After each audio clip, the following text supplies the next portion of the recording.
Hello बच्चा लोग, welcome back. कैसे हैं आप लोग? झक्कास। तो आज मैं फिर से आपके लिए लेकर आ गया हूँ NCERT line by line series का ये दूसरा वीडियो। राइट, ये वीडियो मैं दूसरी बार रिकॉर्ड कर रहा हूँ क्योंकि पहला बार जो रिकॉर्ड किया था उसमें थोड़ा सा कुछ वॉइस का इशू आ गया था। राइट, तो फिर से मैं इसको रिकॉर्ड कर रहा हूँ। Right, okay. ये 12th का चैप्टर मैं उठाऊँ, 11th का एक मैं ऑलरेडी कर चुका हूँ, system of particles and rotational motion वाला। Right, okay. तो ये 12th का पोर्शन है। ये इम्पोर्टेंट इसलिए भी है क्योंकि ये थ्योरेटिकल है और यहाँ से क्वेश्चन है ना, आपको डायरेक्ट उठा के पूछते हैं। कुछ कैलकुलेशन वाला इतना कुछ खास है नहीं इस वाले चैप्टर में। राइट, और अपने को पता है कि जेईई मेन आजकल ऐसा करना स्टार्ट कर दिया है कि एनसीईआरटी के जो लाइन बाय लाइन जहाँ से क्वेश्चन बन रहे हैं, जहाँ से क्वेश्चन फ्रेम हो रहे हैं, वहाँ से क्वेश्चन जो है ना डायरेक्ट पूछ दे रहा है। राइट, तो देखिए आप कोटा में एक थ्योरी भी बहुत ज़्यादा प्रचलित है, अगर आप टॉपर हैं तो जाके एनसीईआरटी पढ़िए। तो क्या हम लोग टॉपर नहीं है? क्या आप टॉपर नहीं है? अगर आप टॉपर हैं तो आपको एनसीईआरटी एक बार पढ़ना चाहिए। राइट, क्योंकि एनसीईआरटी के लाइन में क्वेश्चन छुपे हुए हैं, एनसीईआरटी के लाइन में एमसीक्यू क्वेश्चन छुपे हुए हैं। राइट, इसलिए अपने को एनसीईआरटी सीरीज पढ़ना चाहिए, या फिर एनसीईआरटी कहीं से भी, जहाँ से भी हो, आप खुद से पढ़ो या फिर कहीं आप यूट्यूब से पढ़ लो, या फिर जो आपके टीचर पढ़ाते हैं उनको बोलोगे पढ़ाने के लिए। राइट, क्योंकि एनसीईआरटी पढ़ना जरूरी है। राइट, यहाँ से क्वेश्चन पूछते हैं। ठीक है, तो चलिए इसको स्टार्ट करते हैं बिना टाइम को वेस्ट किए हुए। राइट, तो ये मैग्नेटिज्म मीटर का चैप्टर नंबर 5th है, क्लास 12th के लिए। Right, okay. इसमें बहुत सारी चीज़ें को डिस्कशन करेंगे। राइट, पहले अर्थ के पास मैग्नेटिक फील्ड आता कैसे, अर्थ मैग्नेट की तरह बिहेव क्यों करता है। राइट, कुछ मैग्नेटिक मटेरियल्स होते हैं जैसे पैरामैग्नेटिक, फेरोमैग्नेटिक, डायमैग्नेटिक मटेरियल। आप कैसे मैग्नेटाइज करते हो मटेरियल को, हिस्टेरिसिस लूप क्या है। राइट, ये सारी चीज़ें है ना अपने को ये पूरा जो है ना ये ऑन शॉट में कंप्लीट कर देने वाला हूँ। राइट, तो बने रहिए इसी तरीके से। अगर आपने पढ़ लिया है तो बहुत वेल एंड गुड, अगर नहीं पढ़ा है तो एक बार जरूर आप जो है ना एनसीईआरटी को पढ़िए। राइट, इसके बाद फिर जाकर मैं एक 11th का लाऊंगा चैप्टर को ही, फिर जाके एक 12th का लाऊंगा। इस तरह से मैं पूरा जो है ना एनसीईआरटी सीरीज को कवर कर दूंगा। ठीक है, तो चलिए स्टार्ट करते हैं। अच्छा, स्टार्ट करने से पहले एक चीज़ और मैं बता दूं, ये अभी जो एनसीईआरटी इस ईयर में जो प्रिंट हुआ, इससे जस्ट पहले वाला प्रिंट ये है, क्योंकि जो जेईई मेन या फिर नीट का जो सिलेबस है उसमें से कुछ रिड्यूस नहीं हुआ है एज सच। राइट, अगर रिड्यूस नहीं हुआ तो एनसीईआरटी जो पुरानी वाली है ना, बाबा आदिम के ज़माने की पुरानी नहीं है ये जस्ट इससे प्रिंट होने से पहले वाला ये प्रिंट है। राइट, क्योंकि वहाँ से सिलेबस रिड्यूस नहीं हुआ, तो इसलिए पुरानी वाली एनसीईआरटी के हिसाब से आपको वहाँ पर सिलेबस प्रेजेंट है, तो इसलिए पुरानी वाली एनसीईआरटी आपको पढ़ना चाहिए। राइट, अगर आपने पुरानी वाली पढ़ लिया तो इसमें तो सब चीज़ है ना, सब चीज़ है, तो और ये स्कूल का भी काम हो जाएगा। Right, school as well as आपका जो कंपटीशन एग्जामिनेशन है, दोनों कवर हो जाएंगे इस वाले एनसीईआरटी से। राइट, इसलिए आप थोड़ा सा ज़्यादा नहीं, बहुत ज़्यादा नहीं रिड्यूस हो गया सिलेबस। राइट, थोड़े सा जो है ना रिड्यूस हो गया, बहुत माइन्यूट सा, इसलिए। राइट, कोई एक दो टॉपिक है बहुत हार्डली छूटे होंगे। ठीक है, इसलिए पुरानी वाली एनसीईआरटी पढ़िए, आपका दोनों काम हो जाएगा। राइट, चलिए स्टार्ट करते हैं मैग्नेटिज्म मीटर। तो गुड मॉर्निंग, सत श्री अकाल। तो और गुड मॉर्निंग, सत श्री अकाल, जय हिंद, जब भी आप वीडियो देख रहे हैं। राइट, तो चलिए शुरू करते हैं। ठीक है, तो मैग्नेटिज्म मीटर, ओके।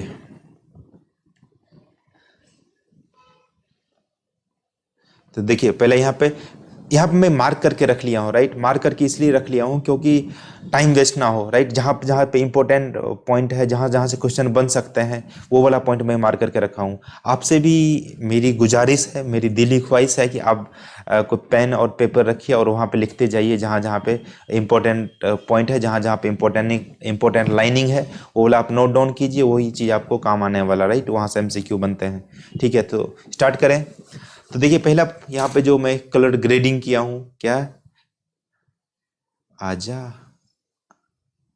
ओके। तो ये वाला लाइन आप पढ़ेंगे, magnetic phenomena are universal in nature as obvious. Right, इसमें कुछ रॉकेट साइंस जैसा कुछ है नहीं। राइट, अच्छा, फिर ये वाला लाइन पढ़िए, ये वाला जो मैं, the earth magnetism predates human evolution के बारे में कहीं ना कहीं ये दोनों रिलेटेड है। राइट, ये एक पॉइंट थी यहाँ पे। ओके, फिर जाके यहाँ पे कुछ कहानी ऐसे यहाँ पे बताया है कि मैग्नेशिया नाम का शहर था। राइट, वहाँ पे जो सेफर्ड लोग होते थे वो भेड़ चराने के लिए जाते थे, तो उसके जो जो ये था, जो जूता या वो पहन के जाते थे ना, उसका वो स्टिक हो जाता था मटेरियल से।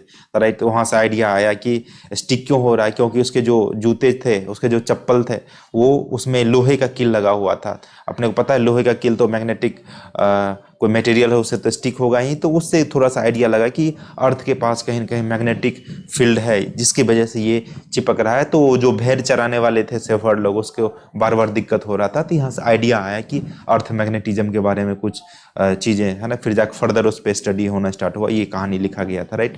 वहाँ से क्वेश्चन तो नहीं आएंगे इसलिए मैं उस चीज़ को हाईलाइट नहीं किया यहाँ पर, राइट। ओके, अगर आप फिर जाकर आगे आप देखोगे ये तो directional property, directional property of magnet was also known since ancient times, right.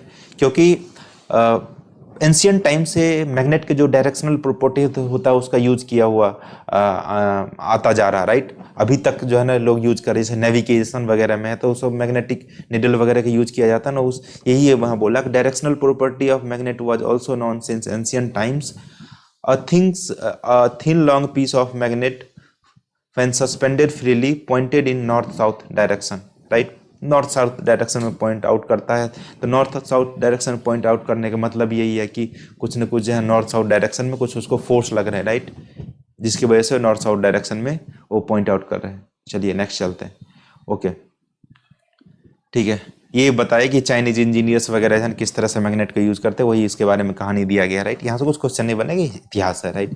तो इसको आपको पढ़ना तो पढ़ सकते हैं, राइट, लेकिन मैं इंपॉर्टेंट पॉइंट हम जो मार्क किया वो मैं बताना चाहूंगा आपको। Okay, in the present chapter we take a look at the magnetism as a subject in its own right, right. Okay, तो ये वाला पॉइंट आपको ध्यान में रखने का, ये सारा पॉइंट आपको पढ़ना चाहिए। क्या क्या पॉइंट है भाई? Earth behave as a magnet with a magnetic field pointing approximately from geographical south to the geographical north, right। geographical south से geographical north के तरफ जो है ना मैग्नेटिक फील्ड पॉइंट आउट कर रहा है, राइट। ओके ठीक है, ये जोग्राफिकल ये साउथ है और ये जोग्राफिकल ये रहा ना, ये जोग्राफिकल साउथ, इससे जोग्राफिकल नॉर्थ की तरफ मैग्नेटिक फील्ड ऐसे है, ठीक है। अच्छा, when A bar magnet is suspended freely it points north south direction, right. कोई बार मैग्नेट को आप फ्रीली सस्पेंड करते हो तो वो नॉर्थ साउथ डायरेक्शन में रेस्ट करता है। ओके, टिप जो नॉर्थ की तरफ है उसको नॉर्थ पोल बोलेंगे, टिप जो साउथ की तरफ है वो साउथ पोल बोलेंगे, वही पॉइंट यहाँ पे लिखा गया है। Okay, repulsive, there is a repulsive force when north poles of two magnets are brought closer. अच्छा, अपने को पता है कि जो सिमिलर पोल्स अगर मैग्नेट में लाते हैं सामने सामने तो क्या करता है, या रिपेल करता है। अगर डिसिमिलर पोल लाते हैं अपोजिट नेचर का, साउथ और नॉर्थ लाते हैं तो वो क्या करता है, अट्रैक्ट करता है, वही पॉइंट यहाँ पे लिखा गया।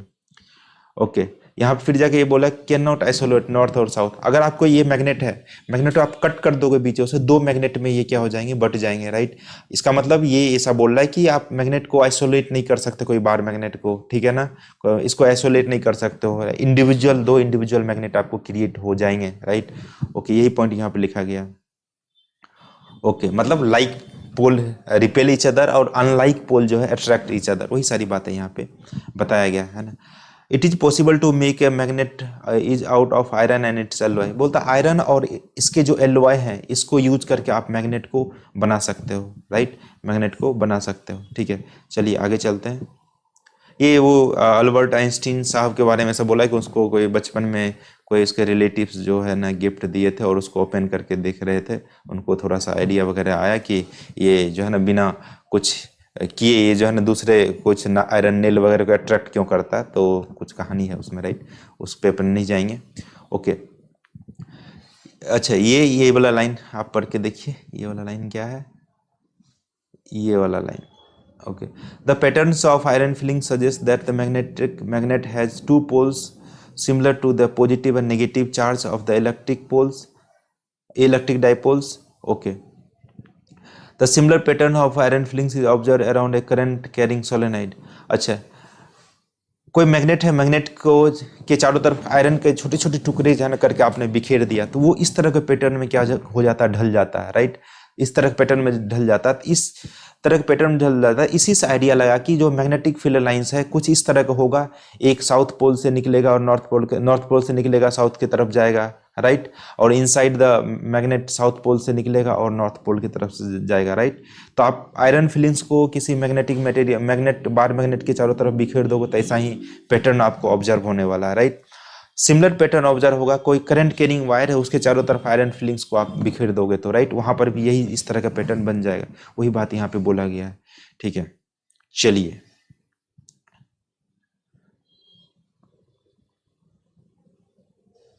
ठीक है। अच्छा, मैग्नेटिक फील्ड लाइंस के बारे में कुछ यहाँ पे पॉइंट है जो आपको ध्यान में रखना चाहिए, राइट। यहाँ पे क्या बोला गया, the patterns of iron filings permits us to plot a magnetic field lines. हाँ, यही बात यहाँ पे, ये जो आयरन फिलिंग्स यहाँ पे बनाना, ये आयरन फिलिंग्स का आइडिया लेके जो है ना मैग्नेटिक फील्ड लाइंस को प्लॉट किया गया है, राइट।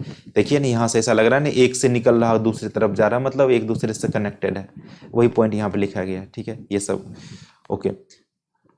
प्रॉपर्टीज, मैग्नेटिक फील्ड की प्रॉपर्टी है ना, ये 1 बाय 1 प्रॉपर्टी आपको ध्यान में रखना। क्या प्रॉपर्टी बोला, magnetic field lines of magnet और a solenoid form a continuous close loop. ये कंटिन्यूअस क्लोज लूप बनाता है, राइट।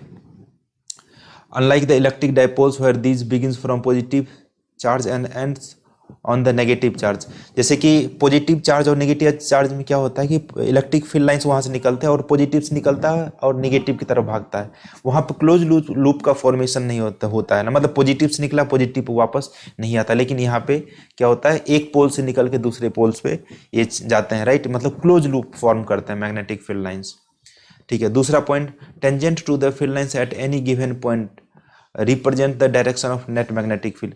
अच्छा, किसी भी मैग्नेटिक फील्ड लाइंस पर अगर आप किसी पॉइंट पर टेंजेंट ड्रॉ करते हैं तो वो टेंजेंट का डायरेक्शन आपको रिप्रेजेंट करता है कि direction of magnetic field at that point, है ना। ये सिंपल सी बात है, राइट। अगर मैं ये वाला फील्ड लाइंस है, यहाँ पे एक लाइन ऐसे मैं ड्रॉ करता हूँ, तो ये जो टेंजेंट हुआ, टेंजेंट इस वाले पॉइंट पे क्या बताएगा कि भाई मैग्नेटिक फील्ड का डायरेक्शन इधर की ओर है। ये कुल मिला के बात कहना चाह रहा। ओके, आगे चलिए। अच्छा, ये वाला पॉइंट आपको जो है ना ध्यान में रखने का, ये जो है देखिए, इन सम टेक्स्ट बुक एक सेकंड इसको ऊपर कर लेता हूं।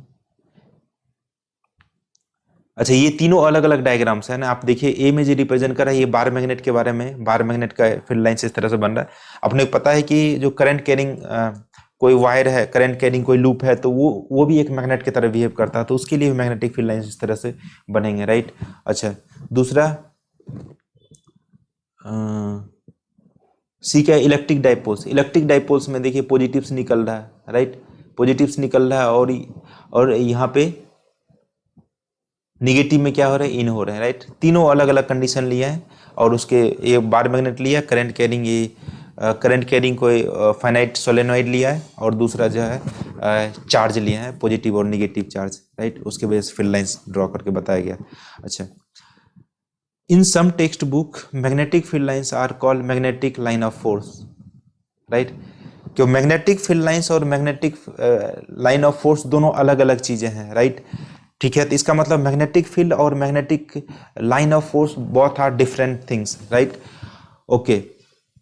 लेकिन जो इलेक्ट्रोस्टैटिक्स होते हैं, इलेक्ट्रोस्टैटिक्स में सेम होते हैं। जैसे इलेक्ट्रोस्टैटिक्स में क्या होता है कि जिस डायरेक्शन में इलेक्ट्रिक फील्ड होते हैं उसी डायरेक्शन में फोर्स भी लगता है, इलेक्ट्रिक फोर्स भी लगता है किसी चार्ज पार्टिकल पे, राइट। जैसे यहाँ आप देखो पॉजिटिव चार्ज पार्टिकल ले लिया और इलेक्ट्रिक फील्ड इधर की ओर है, इसका मतलब फोर्स भी इसके डायरेक्शन में लग रहा है। इसलिए इलेक्ट्रिक फील्ड लाइंस और इलेक्ट्रिक फोर्स लाइंस दोनों सेम है, लेकिन मैग्नेट के केस में ऐसा नहीं होता है, राइट। जिस डायरेक्शन में मैग्नेटिक फील्ड है उसी डायरेक्शन मैग्नेटिक फोर्स होगा, ऐसा जरूरी नहीं है, नहीं लगेगा, क्योंकि एफ की वैल्यू होता है Q into V cross B, right. तो जो फोर्स लगता है ये दोनों के परपेंडिकुलर होते हैं, राइट। मैग्नेटिक फील्ड के परपेंडिकुलर होते हैं, सेम डायरेक्शन में फोर्स नहीं लगता है, राइट। ये वाला पॉइंट आपको ध्यान में रखना। चलिए आगे चलता है, ओके। हाँ, ये वाला पॉइंट क्या है, the larger the number of field lines crossing per unit area the stronger the magnitude of the magnetic field. यार जितना ज़्यादा मैग्नेटिक फील्ड लाइंस पास होंगे, जितना ज़्यादा मैग्नेटिक फील्ड लाइंस क्लोजर होंगे, उतना वो स्ट्रॉन्ग जो है ना मैग्नेटिक फील्ड बनाएगा, ये तो ऑब्वियस सी बात है। ये वाला पॉइंट पढ़ेंगे, the magnetic field lines do not intersect, if they did the direction of one magnetic field unique would not be unique. अच्छा, बोलता है कि दो मैग्नेटिक फील्ड लाइंस एक दूसरे के इंटरसेक्ट नहीं करेंगे और नहीं भी करना चाहिए, क्योंकि अगर मैग्नेटिक फील्ड लाइंस इंटरसेक्ट कर देंगे तो वो उस वाले पॉइंट पे दो डायरेक्शन पॉसिबल हो जाएंगे, और ऐसा करने से फिर जाके ये चीज़ें यूनिक नहीं रहेगा, राइट। क्योंकि मैग्नेटिक फील्ड लाइंस एक वेक्टर फील्ड है और एक किसी एक पॉइंट पे सेम वेक्टर का दो डायरेक्शन पॉसिबल नहीं हो सकता है, राइट। वही बात यहाँ पे बताया गया, ठीक है, ओके। अब ये वाला जो है, अब bar magnet as an equivalent solenoid, bar magnet equivalent solenoid की तरह बिहेव करता है, वो इसके बारे में इन्होंने यहाँ पे बताया है, राइट। चलिए इसको मैं हटाता हूँ, इरेज कर देता हूँ,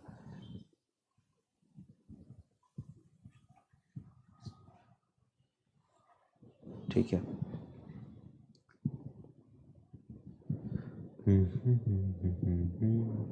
समझ में आ रही क्या आपको? ओके, हाँ ना। अच्छा, यहाँ पे देखो, पढ़ेंगे यहाँ पे, ठीक है।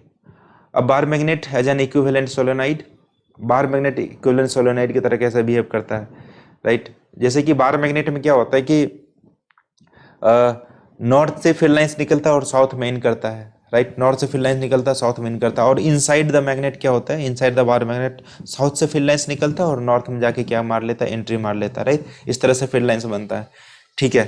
तो वैसा ही सोलेनॉइड में कहानी होता है, राइट। क्योंकि सोलेनॉइड, जिस तरह से सोलेनॉइड में मैग्नेटिक फील्ड लाइंस बनते हैं उसी तरह से बार मैग्नेट में फील्ड लाइंस बनते हैं, इसलिए बोला कि ये दोनों इक्विवेलेंट है, राइट। तो अब देखिए, current loops acts as an magnetic dipole, ठीक है। मैग्नेटिक डाइपोल, डाइपोल क्या होता है, डाइपोल के बारे में ऑलरेडी आप जाने हो। कोई भी एक लूप है, इसमें अगर करंट फ्लो होता है तो ये इसमें एक मैग्नेटिक डाइपोल बन जाता है, और मैग्नेटिक डाइपोल की वैल्यू, इसकी करंट अगर आई है, इसका रेडियस कुछ आर है, तो मैग्नेटिक मोमेंट की वैल्यू आई इंटू ए हो जाता है, राइट। आई इंटू ए हो जाता है, ये मैग्नेटिक मोमेंट बन जाता है, राइट।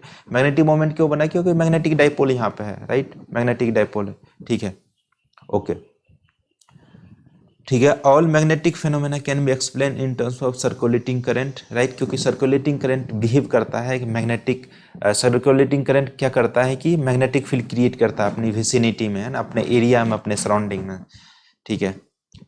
अच्छा, यहाँ पे ऐसा बोला गया कि magnetic dipole moment m associated with the current loop was defined to m equals to NIA। आपको करंट मैग्नेटिक मोमेंट डिफाइन करना, जैसे मैं यहाँ पर I इंटू ए बोला ना, अगर n नंबर ऑफ टर्न्स है तो इसमें n से भी मल्टीप्लाई कर दीजिए। ये तो एक सिंगल की वजह से हो गया ना, अगर n है तो NIA हो जाएगा। टोटल मैग्नेटिक मोमेंट क्या हो जाएंगे, इसको स्मॉल m से डिनोट किया तो स्मॉल m से कर दीजिए डिनोट, NIA, ये हो गए आपको magnetic moment due to current carrying loops, इसकी वजह से, ठीक है। I is the current, A is the area vector, right, okay. अब आगे पढ़िए, अब आगे पढ़ेंगे।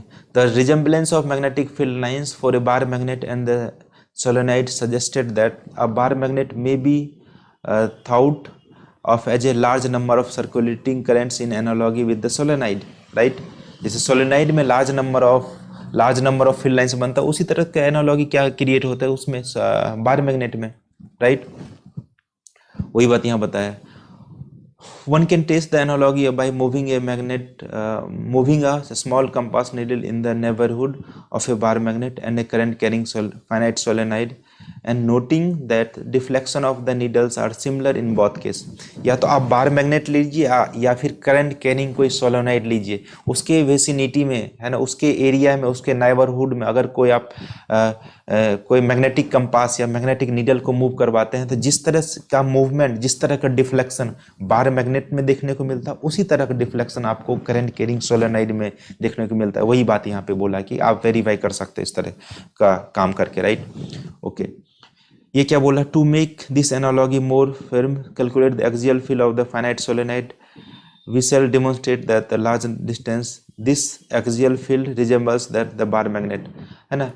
बार मैग्नेट के रखने के बाद एक्सियल पॉइंट पे फील्ड निकालो, और सोलेनॉइड रखने के बाद, करंट कैरिंग सोलेनॉइड रखने के बाद मैग्नेटिक फील्ड निकालो एक्सियल पॉइंट पे, दोनों सेम आते डिट्टो, है ना, दोनों सेम आते डिट्टो। वही पॉइंट यहाँ पे लिखा गया है, ओके।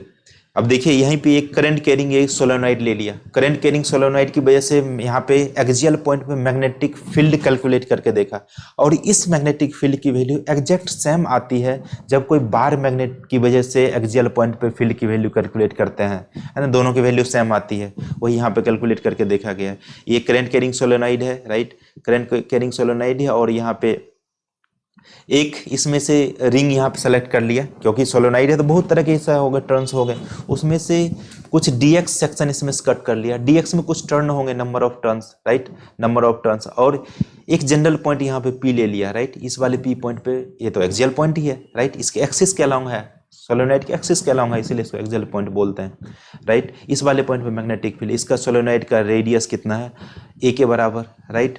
अच्छा, इसका टोटल लेंथ है 2l के बराबर, राइट। ये यहाँ से इसका, ये अगर सेंटर यहाँ बीचों बीच एक्सिस आपने मार्क कर दिया है, यहाँ सेंटर से एक एंड की डिस्टेंस l हो जाएगी, दूसरे एंड की डिस्टेंस क्या हो जाएगी, -l हो जाएगी। अच्छा, ये एक तरह से देखिए किसके तरह से, ये जो आपने ये जो कट किया है, ये तो ऐसा कट किया होगा नहीं, ये तो ये क्या सर्कुलर करंट कैरिंग लूप की तरह से बिहेव करता है। और सर्कुलर करंट कैरिंग लूप की जो मैग्नेटिक फील्ड होता है उसके एक्सियल पॉइंट पे अपने को पता है उसकी वैल्यू क्या होती है।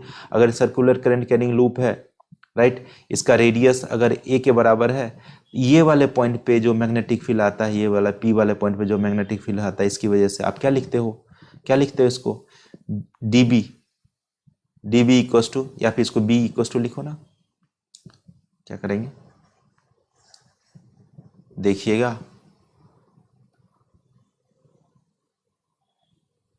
इस वाले पॉइंट पे इसका रेडियस अगर a है, इस वाले पॉइंट p वाले पॉइंट पे इसमें करंट I दौड़ रहा है, राइट, इस लूप में करंट अगर I डैश दौड़ रहा है, राइट, तो इसका जो मैग्नेटिक फील्ड होता है B की value μ0 I dash r square divide by 2 times r square plus x square का पावर 3/2, ये वाला फॉर्मूला होता है, राइट। ये तो मान चलिए अभी ये जो रिंग है एक की वजह से हो गया आइड, ये तो बहुत सारे इसमें है, यहाँ पर एक लूप बन रहा है भाई, यहाँ पर भी एक है ना, आपको सर्कुलर लूप बन रहा होगा, यहाँ पर भी सर्कुलर लूप बन रहा होगा, बहुत हर जगह सर्कुलर लूप क्रिएट हो रहे हैं, राइट। तो सबकी वजह से मैग्नेटिक फील्ड आपको पी पॉइंट पे चाहिए ना, तो इसको क्या करना पड़ेगा, इंटीग्रेट करना पड़ेगा -l से लेके +l के बीच में, राइट।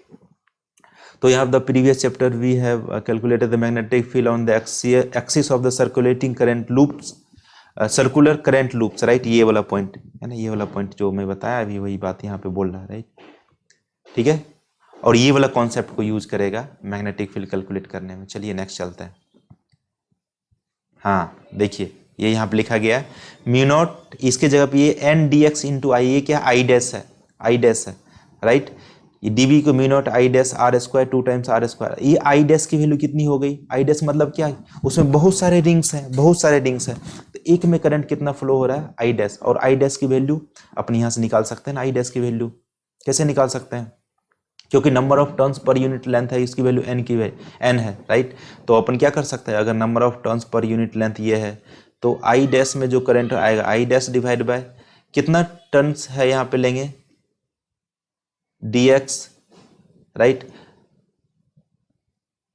dx इंटू ये I कर दो, राइट। तो नंबर टोटल जो करंट I डैश की वैल्यू n dx इंटू ये I हो जाएगा, तो ये I डैश की जगह पे n dx इंटू I हो गया, राइट।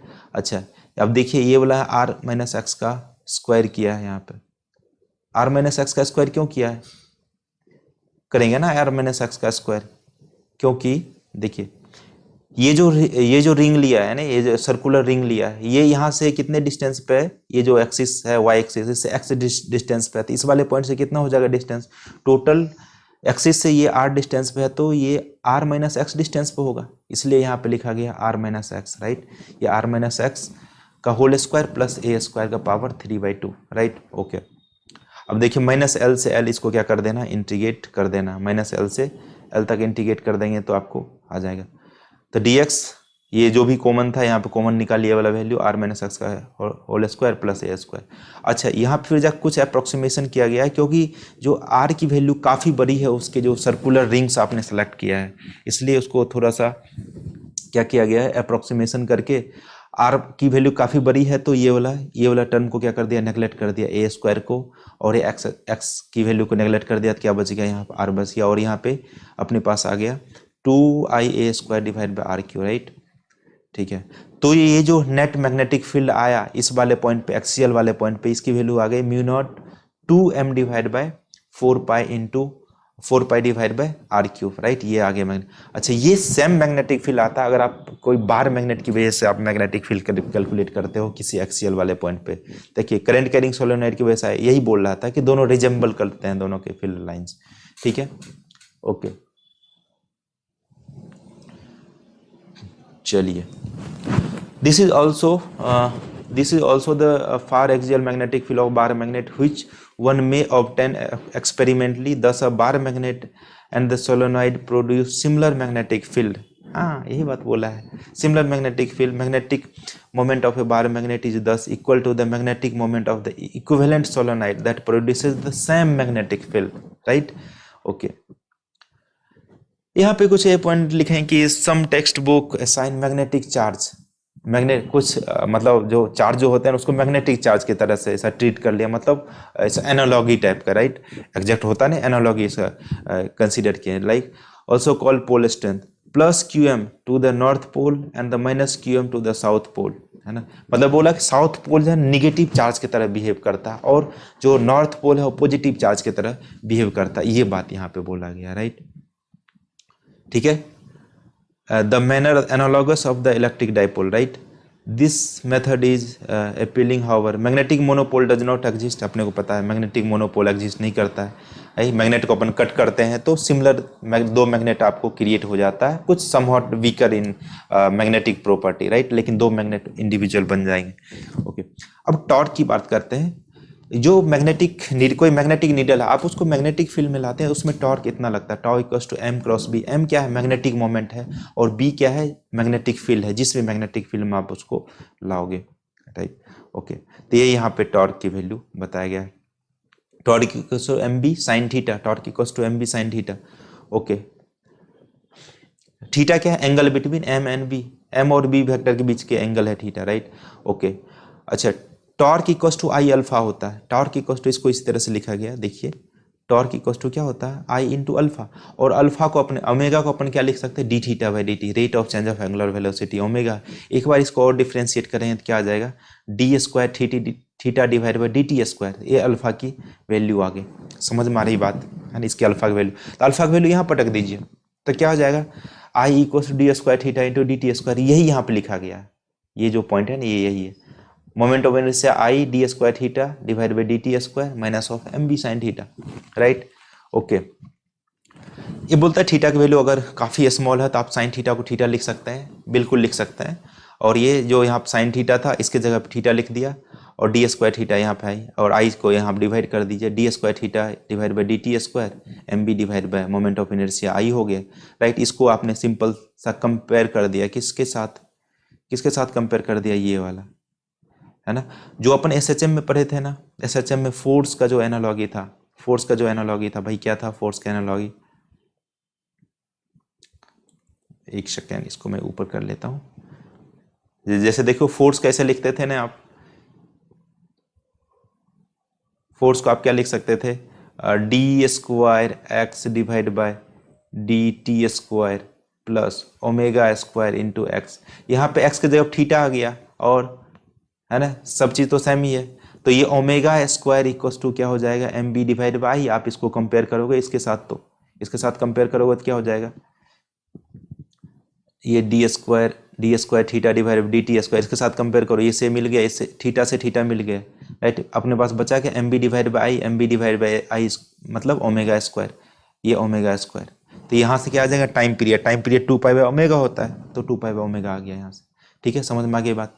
अच्छा, फिर जाकर आपके पास ये आ गए तो इलेक्ट्रोस्टैटिक पोटेंशियल एनर्जी भी कैलकुलेट कर सकते हैं, क्योंकि ये एफ इंटू डी एक्स होता है, एफ इंटू डी एक्स, यहाँ पर क्या हो जाएगा, tau into d theta, F के जगह पे, क्योंकि अपने को पता है कि जो एफ का काम है ट्रांसलेशनल मोशन, वही काम होता है रोटेशनल मोशन में टाउ का, यहाँ पर डी एक्स की जगह पर डी थीटा हो गया, तो tau into d theta, tau की value m B sine theta हो तो वो वाला यहाँ पुट कर दिया वैल्यू, और डी थीटा, इसको इंटीग्रेट करने के बाद जो पोटेंशियल एनर्जी की वैल्यू आई क्या आ गई, minus of M B, right. अच्छा, क्योंकि एब्सोल्यूट पोटेंशियल एनर्जी का टर्म कुछ एग्जिस्ट नहीं करता है, उसी के बारे में यहाँ पे बोला गया है। थीटा इक्वल्स टू 90 डिग्री, एक आपने कोई रेफरेंस सेलेक्ट कर लिया है, उस रेफरेंस पॉइंट पे पोटेंशियल एनर्जी की वैल्यू जीरो होनी है, और अगर जीरो होनी है पोटेंशियल एनर्जी तो आप एक absolute potential energy term define कर सकते हैं एक पॉइंट को जीरो मान के, राइट। लेकिन बिना किसी रेफरेंस पॉइंट को माने आप सिर्फ difference in potential energy calculate कर सकते हो, राइट। यहाँ पे यही बोला कि theta equals to 90 degree fix किया है, fixing the zero potential energy at theta equals to 90 degree, right. When the magnetic needle is perpendicular to the field, right. कोई फील्ड है मैग्नेटिक फील्ड के, अगर परपेंडिकुलर है कोई नीडल, जैसे मैं ऐसा मैं बोल रहा हूँ ये मैग्नेटिक फील्ड इस तरह से है और नीडल ऐसा परपेंडिकुलर है, थीटा इक्वल्स टू 90 डिग्री है, तो ये क्या हो जाएगा, थीटा 90 डिग्री पुट करें इसकी वैल्यू जीरो हो जाएगी, मतलब पोटेंशियल एनर्जी की वैल्यू जीरो। अगर थीटा इक्वल्स टू 0 डिग्री रखेंगे तो मैक्सिमम मिनिमम पोटेंशियल एनर्जी होगा, राइट। मिनिमम पोटेंशियल एनर्जी होगा माइनस ऑफ एम बी।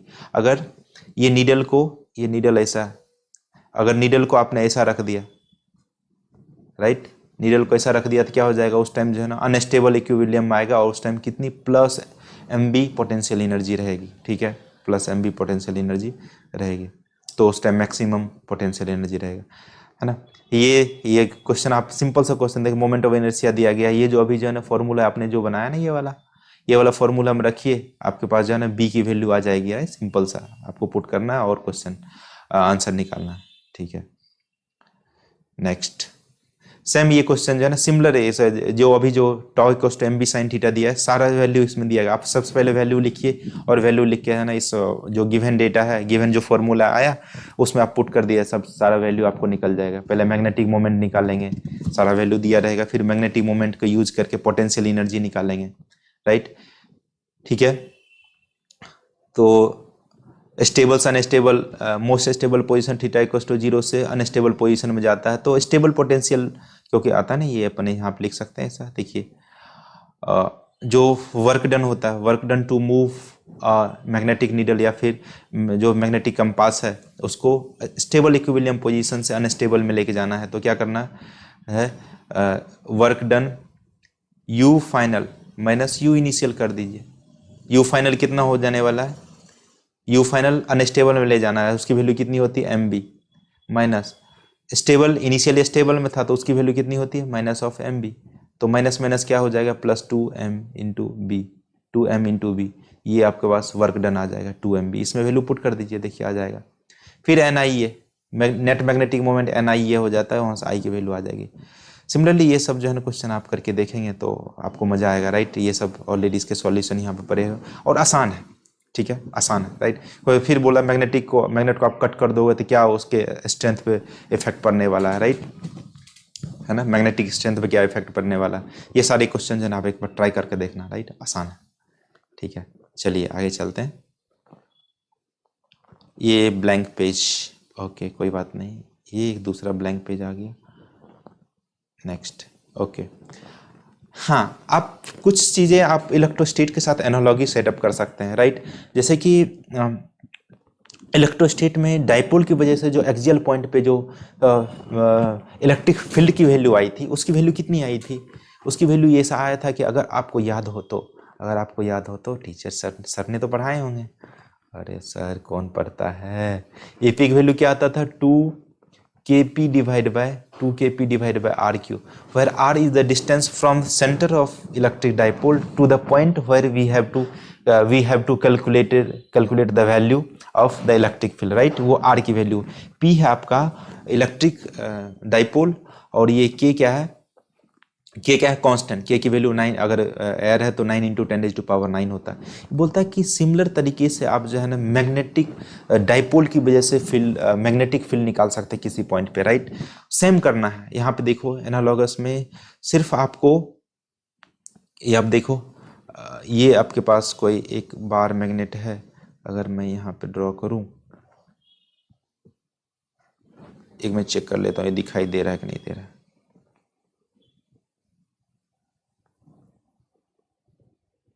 हाँ इट इज़ विजिबल, ओके,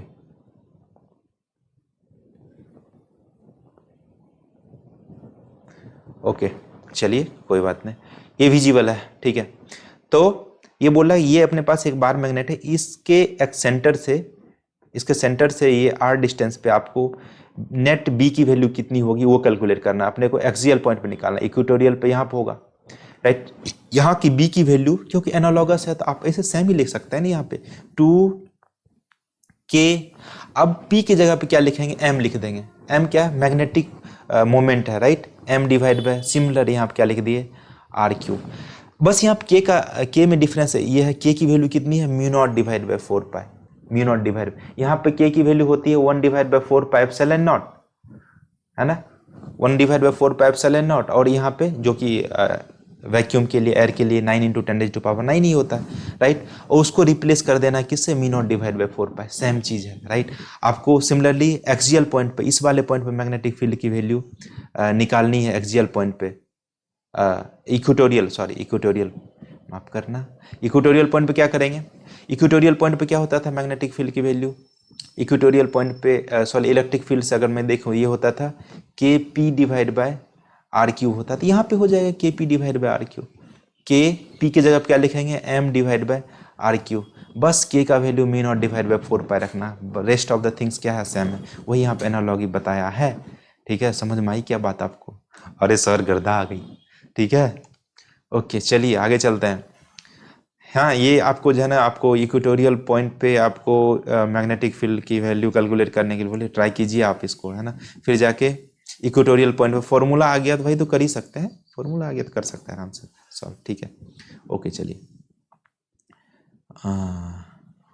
ये फिर जाके एक क्वेश्चन है, आप एक ट्राई करना, है ना। डिफरेंट पोजीशन पे ऐसा इसको रखा गया, कहाँ पे बोलता है इक्विलिब्रियम पोजीशन होगा।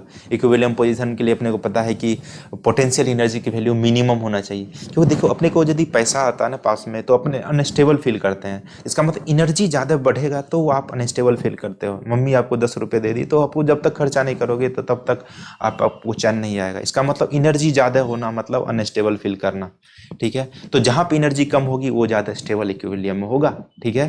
तो एनर्जी उस हिसाब से आप इसको देखिएगा, ट्राई कीजिएगा, ठीक है। ओके जी चलिए, magnetism and Gauss law, magnetism and Gauss law का कंपैरिजन देखेंगे।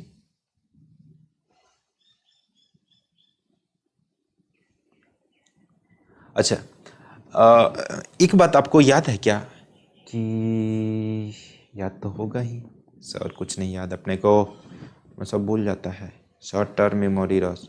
अच्छा देखिए, कोई एक चार्ज ये इनसाइड रख दिया है ना, कोई क्लोज्ड सरफेस के अंदर चार्ज रख दिया, तो इसकी वजह से आपको याद होगा कि इलेक्ट्रिक फील्ड की वैल्यू क्या होती है, इलेक्ट्रिक फ्लक्स की वैल्यू क्या होती है, ये आउटवर्ड जितने number of field lines pass होंगे उसको क्या बोलेंगे, फ्लक्स बोलेंगे, right. Number of field lines passing through a close section, उसको अपना, या फिर किसी भी एरिया से जितने number of field lines pass करते हैं उसको अपना फ्लक्स बोलते हैं। ये चार्ज तो इनक्लोज्ड है, राइट, लेकिन ये फैसिलिटी, ये सुविधा, यानी मतलब ये चीज़ें मैग्नेटिक फील्ड लाइंस के साथ वैलिड नहीं है, क्योंकि मैग्नेटिक मोनोपोल एग्जिस्ट नहीं करता है ना। मान चलिए कि किसी एक क्लोज सरफेस के अंदर आप जो है ना कोई एक बार मैग्नेट को आप रख दो, बार मैग्नेट को रख दो, तो आप फील्ड आप मैग्नेटिक फ्लक्स कैलकुलेट करोगे तो क्या कैलकुलेट करोगे, नॉर्थ फील्ड लाइंस नॉर्थ निकल रहा है और साउथ में जा रहा है, राइट, नॉर्थ से निकल रहा है और साउथ में जा रहा है। चलो भाई, नॉर्थ से निकला साउथ में गया, नॉर्थ से निकला साउथ में गया, नॉर्थ से निकल के साउथ में तो जा रहा है, इसका मतलब नेट फील्ड लाइंस बाहर कुछ नहीं निकला, जितना निकल रहा है वो अंदर की ओर चला जा रहा है। इसका मतलब किसी भी मैग्नेट की वजह से नेट जो है ना फ्लक्स की वैल्यू क्या होती है, जीरो होती है ना, जीरो। इसमें देखो अगर ये पॉजिटिव चार्ज है तो मैग्नेटिक फील्ड लाइंस बाहर निकल रहा है तो निकल रहा है, अंदर नहीं जा रहा है। इसका मतलब यहाँ पे नेट फील्ड लाइंस आउटवर्ड कुछ है, लेकिन यहाँ पे नेट फील्ड लाइंस आउटवर्ड कुछ नहीं, क्योंकि आपने पता है magnetic field lines close loop बनाता है, राइट। मैग्नेट से निकला और मैग्नेट के पास वो आ जाएगा, इसलिए यहाँ पे ऐसा बोला कि net flux phi B is zero, है ना। ये आप पढ़ भी सकते हैं। Number of field lines leaving the surface is balanced the number of field lines entering. The net magnetic flux is zero for the both surface.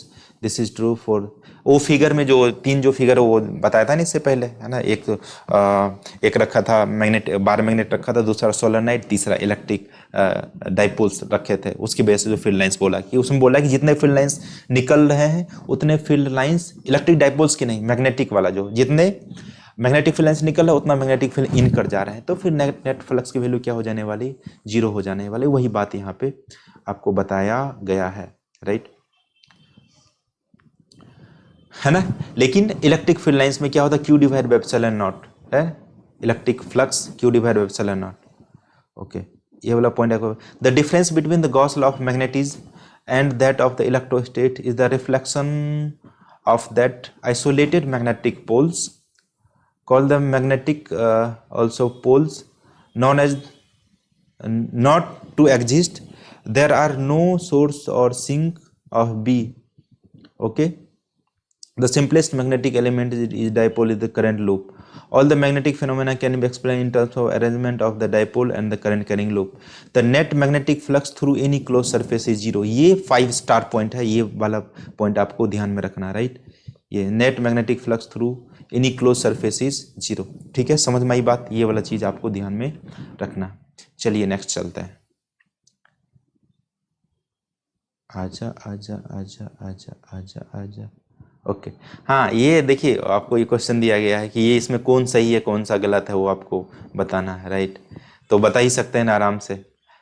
ये देखो यहाँ पे क्या मैग्नेटिक फील्ड लाइंस क्या स्ट्रेट निकल रहा है, मैग्नेटिक फील्ड लाइन स्ट्रेट तो जाता नहीं, वो क्लोज लूप बनाते, ये गलत हो गया। उसी तरह से देखिए यहाँ क्लोज लूप का फॉर्म कर रहा है, या मैग्नेटिक फील्ड लाइंस क्रॉस कर रहा है, क्रॉस तो करेगा नहीं, 2 डायरेक्शन हो जाएगी, ये गलत हो जाएगा, राइट। ये भी गलत हो गया, राइट। उसी तरह से ये सही हो गया क्योंकि ये टोरॉइड है, टोरॉइड की वजह से सही। टोरॉइड क्या है, इस तरह से वायर है और वायर के चारों तरफ इस तरह मैग्नेटिक फील्ड लाइंस बन रही है, ये सही है।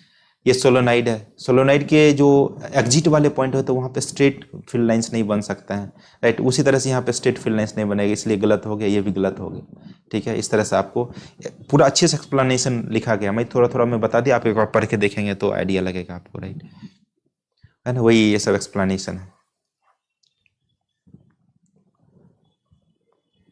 ये वाला सेम चीज़ है जैसे मैं डिस्कस किया था, मैग्नेटिक फील्ड लाइंस और मैग्नेटिक फोर्स लाइन दोनों सेम चीज़ नहीं होते, वही चीज़ यहाँ पे डिस्कशन किया गया, क्यू वी इंटू वी, है ना, Q into V cross B, है ना, सेम डायरेक्शन में नहीं होते, वही बात यहाँ पे डिस्कशन किया गया। ये सेम पॉइंट जन क्वेश्चन आप एक बार सॉल्व करके देखिएगा, है ना। ये Gauss law of magnetism, net flux 0, जैसा कि अभी हमने अभी बात किया था, राइट। ओके, अगर मोनोपोल एग्जिस्ट करेगा तो क्या हो जाएगा, 0 नहीं होगा, है ना। वही बात यहाँ discuss, Q mu naught into Q M कर दिया, राइट, ये 0 नहीं है, ठीक है।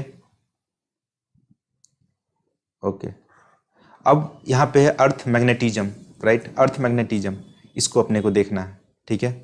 तो अर्थ मैग्नेटिज्म की अपन बात करेंगे।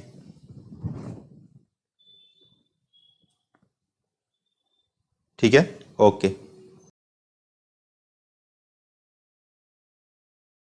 ओके, अब अर्थ मैग्नेटिज्म के बारे में जानना है, राइट। ओके, तो देखिए यहाँ से आप पॉइंट पढ़िए, ये क्या बोल रहा है कि the strength of earth magnetic field varies from place to place on the earth surface, its value is being in order of 10⁻⁻5 tesla. Earth के पास जो मैग्नेटिक फील्ड है उसकी स्ट्रेंथ काफ़ी कम होती है, उसका ऑर्डर जो होता है 10⁻⁵ टेस्ला के ऑर्डर में होता है, राइट। 10⁻⁴ टू 10⁻⁵ टेस्ला के ऑर्डर में ऐसा होता जाता है। अच्छा, अर्थ के पास मैग्नेटिक फील्ड आने की क्या वजह है ना, ये अभी तक क्लियरली नोन नहीं हुआ है ना, ये भी अभी स्टडी के दायरे में आता है, राइट। अभी भी इस पे स्टडी होना बाकी है, लेकिन कुछ थ्योरी ऐसे बताती है, जैसे कि एक डॉक्टर विलियम गिलबर्ट नाम के साइंटिस्ट थे, उन्होंने ऐसा बताया कि अर्थ के कोर में एक परमानेंट जाइंट बार मैग्नेट पड़ा हुआ है, जिसकी वजह से अर्थ के पास मैग्नेटिक फील्ड आता है, राइट। लेकिन ये बातें गलत हो जाती है। वॉल्टर एम इल्सासर साहब की एक डायनेमो इफेक्ट, मतलब डायनेमो थ्योरी है, राइट, उसके हिसाब से, क्योंकि अर्थ का कोर है वेरी हॉट है और मोल्टन है, तो वेरी हॉट और मोल्टन होने की वजह से, राइट, वहाँ के टेम्परेचर इतना है कि वो क्यूरी टेम्परेचर से ज़्यादा टेम्परेचर है। और अपने को पता है कि कोई भी मैग्नेट अगर उसकी टेम्परेचर क्यूरी टेम्परेचर से ज़्यादा हो जाती तो अपना मैग्नेटिक जो पावर है, मैग्नेटिक जो कैपेबिलिटी है, उसको क्या कर देता है, खो देता है। इसका मतलब वो बातें सही नहीं हो सकती है जाइंट बार मैग्नेट वाली, राइट। इसका मतलब अभी तक जो अपने पास जो न्यूएस्ट क्रिएस्ट जो मतलब मॉडर्न थ्योरी है अभी यही इसी पे चल रहा है कि वाटर कि बाहर जाइंट बार मैग्नेट प्रेजेंट नहीं है। बेसिकली मोल्टन जो कोर का जो मोल्टन है उसमें जो आयंस है सर्कुलेटिंग आयंस है ना वो सर्कुलेट करता है, जिसकी वजह से वो सर्कुलेटिंग आयंस क्या है जो आयरन और निकेल का जो आयंस वो सर्कुलेट करता है। इसका अपने को पता है कि अगर यदि आयन सर्कुलेट करेगा तो उससे क्या बनेगा, करंट बनेगा। अगर करंट बन गया तो करंट बनने के बाद क्या बनता है, करंट कैरिंग वायर के करंट कैरिंग कोई लूप है, करंट कैरिंग कोई भी मीडियम है, वहां पे क्या बनता है, मैग्नेटिक फील्ड बनता है। तो ये अभी तक जो है परफेक्ट थ्योरी है जिसको अपना डायनेमो थ्योरी बोलते हैं। एक बार आप पढ़ के देख लीजिए, मैं तो समझा दिया उस चीज को, है ना। Originally the magnetic field was thought as arising from the giant bar magnet, जैसा कि मैं बोला, placed approximately along the axis of rotation of the earth, right, ऐसा माना जाता था, and the deep in the interior. However, this simplistic picture is certainly not correct, right? जैसा कि मैं बताया कि क्यूरी टेम्परेचर हाई टेम्परेचर है उसकी। The magnetic field is now thought to arise due to the electric current produced by the convection motion of metallic fluids consisting mostly of molten iron and nickel in the outer core of the earth. This is known as the dynamo effect, right? तो जो convective motion है molten ions का, वो जो move करता है उसके base current बनता है, जिसकी वजह से मैग्नेटिक फील्ड आती है, राइट। ओके, आपने पता है करंट कैरिंग कोई सोलेनाइड है तो उसमें मैग्नेटिक फील्ड बनता है उसके चारों तरफ, राइट। अच्छा, ये वाला पॉइंट पढ़िए। The axis of dipole does not coincide with the axis of rotation of the earth but presently tilted approximately 11.3 degree.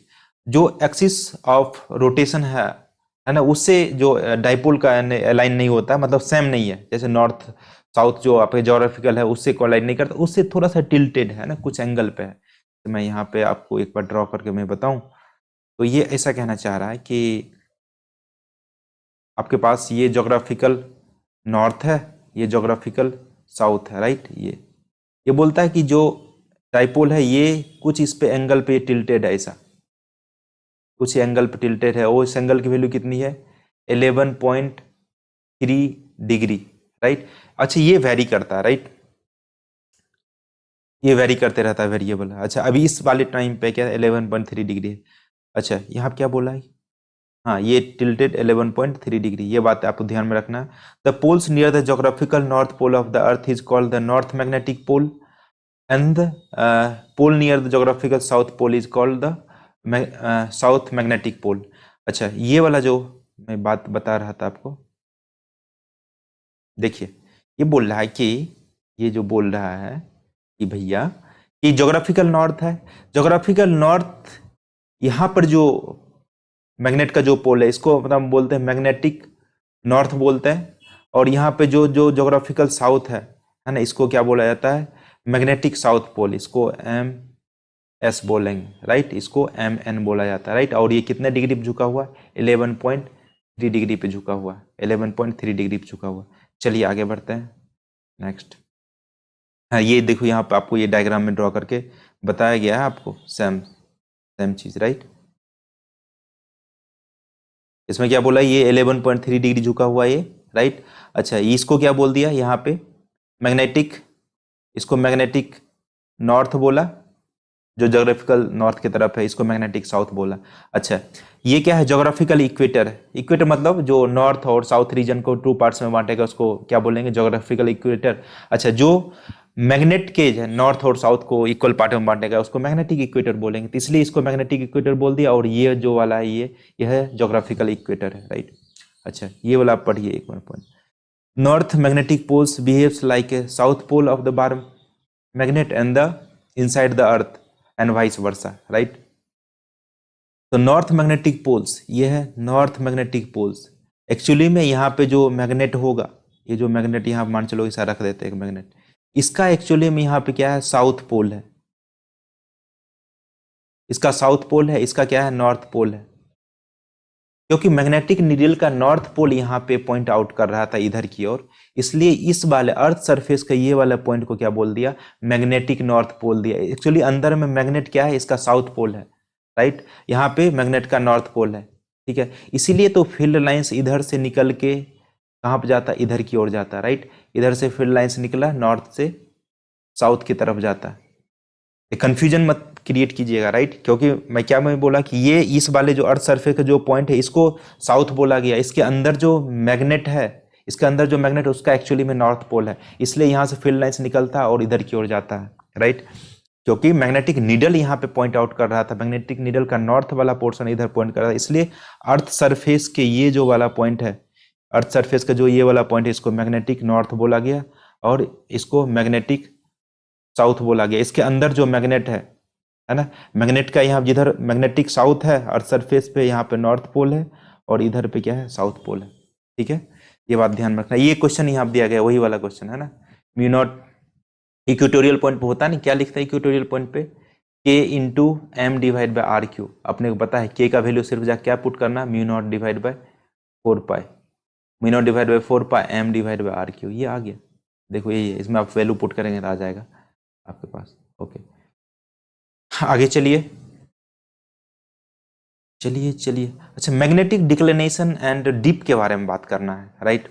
Okay, इसको समझने से पहले आपको कुछ ज्योग्राफिकल मेरिडियन और मैग्नेटिक मेरिडियन के बारे में आपको जानना चाहिए। मेरिडियन मतलब सिंपल सा होता है प्लेन, राइट।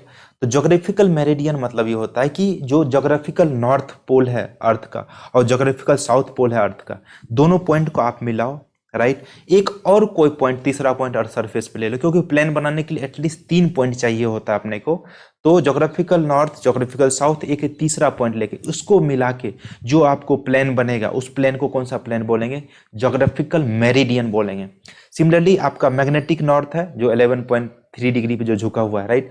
तो मैग्नेटिक नॉर्थ, मैग्नेटिक साउथ है ना, उसको लिए और एक और कोई तीसरा पॉइंट ले लिया अर्थ सरफेस, उसको लेके जो प्लेन बनाएंगे उसको अपना बोलेंगे मैग्नेटिक मेरिडियन बोलेंगे, मैग्नेटिक प्लेन बोलेंगे, राइट। अच्छा अब देखिए हाँ यहाँ पे देखिए ये लाइन पढ़िए, the vertical plane containing the longitude circle and the axis of rotation of the earth is called geographical meridian, है ना।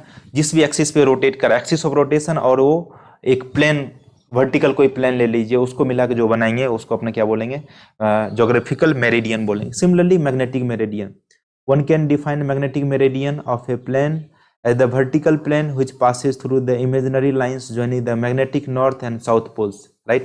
Magnetic north, magnetic south poles को मिलाइए और एक कोई पॉइंट ले लीजिए, है ना। ये तीनों को जो मिलाएंगे, जो वर्टिकल प्लेन बनेगा उसको क्या बोलेंगे, मैग्नेटिक मेरिडियन बोलेंगे, राइट। अच्छा अब यहाँ पे पढ़ के देखिए ये वाला जो पॉइंट है, the magnetic meridian at a point makes an angle with geographical meridian, this then क्या लिखा, then is the angle between the two geographical north and the north shown by the magnetic compass, this angle is called the magnetic declination और simply declination.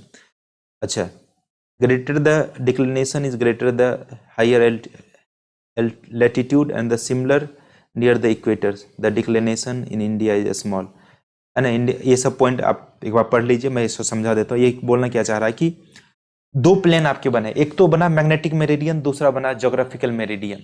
तो magnetic meridian, geographical meridian के बीच में देखिए जो angle जो होगा ना, ये जो एंगल है दोनों के बीच में, उस एंगल को अपना क्या बोलेंगे, मैग्नेटिक डिक्लिनेशन बोलेंगे, राइट। ये देखो ये जो एंगल बना नहीं यहाँ पे, इस एंगल को क्या बोलेंगे, मैग्नेटिक। देखो ये वाला प्लेन हो गया, एक वाला ये वाला प्लेन हो गया, राइट। ये दोनों प्लेन के बीच में, प्लेन अंदर तक जा रहा है, ये भी ऐसे अंदर तक जा रहा है, राइट। ये दोनों प्लेन के बीच में, है ना, ये हो गया आपका ज्योग्राफिकल मेरिडियन ये वाला, और इसके साथ मैग्नेटिक, इसके बीच में जो एंगल बन रहा है ना, ये जो एंगल बन रहा है, ये एंगल ऑफ, इसी को बोला जाता है डीप। क्या भाई, ये एंगल ऑफ डीप है, समझ में हमारी बात, ये D, sorry angle of deep नहीं, सॉरी एंगल, मैग्नेटिक डिक्लिनेशन बोलते हैं इसको, माफ कर देना बच्चों, गलती हो गई, है ना। क्या बोलेंगे, मैग्नेटिक डिक्लिनेशन या फिर सिंपली डिक्लिनेशन बोलते हैं। कितना डिक्लाइन है दोनों मैग्नेटिक प्लेन, जो मैग्नेटिक मेरिडियन, ज्योग्राफिकल मेरिडियन, कितना एंगल है उसको अपना बोलेंगे। अच्छा, declination in India is small, right. चलिए ये कोई बड़ी बात नहीं है, नेक्स्ट आगे देखते हैं। अच्छा दिल्ली में डिक्लिनेशन कितना है, 0.41, है ना। ये आपको ध्यान में रखना है, मुंबई में इतना डिक्लिनेशन है, राइट। ऐसे ये सब तो नहीं पूछेगा।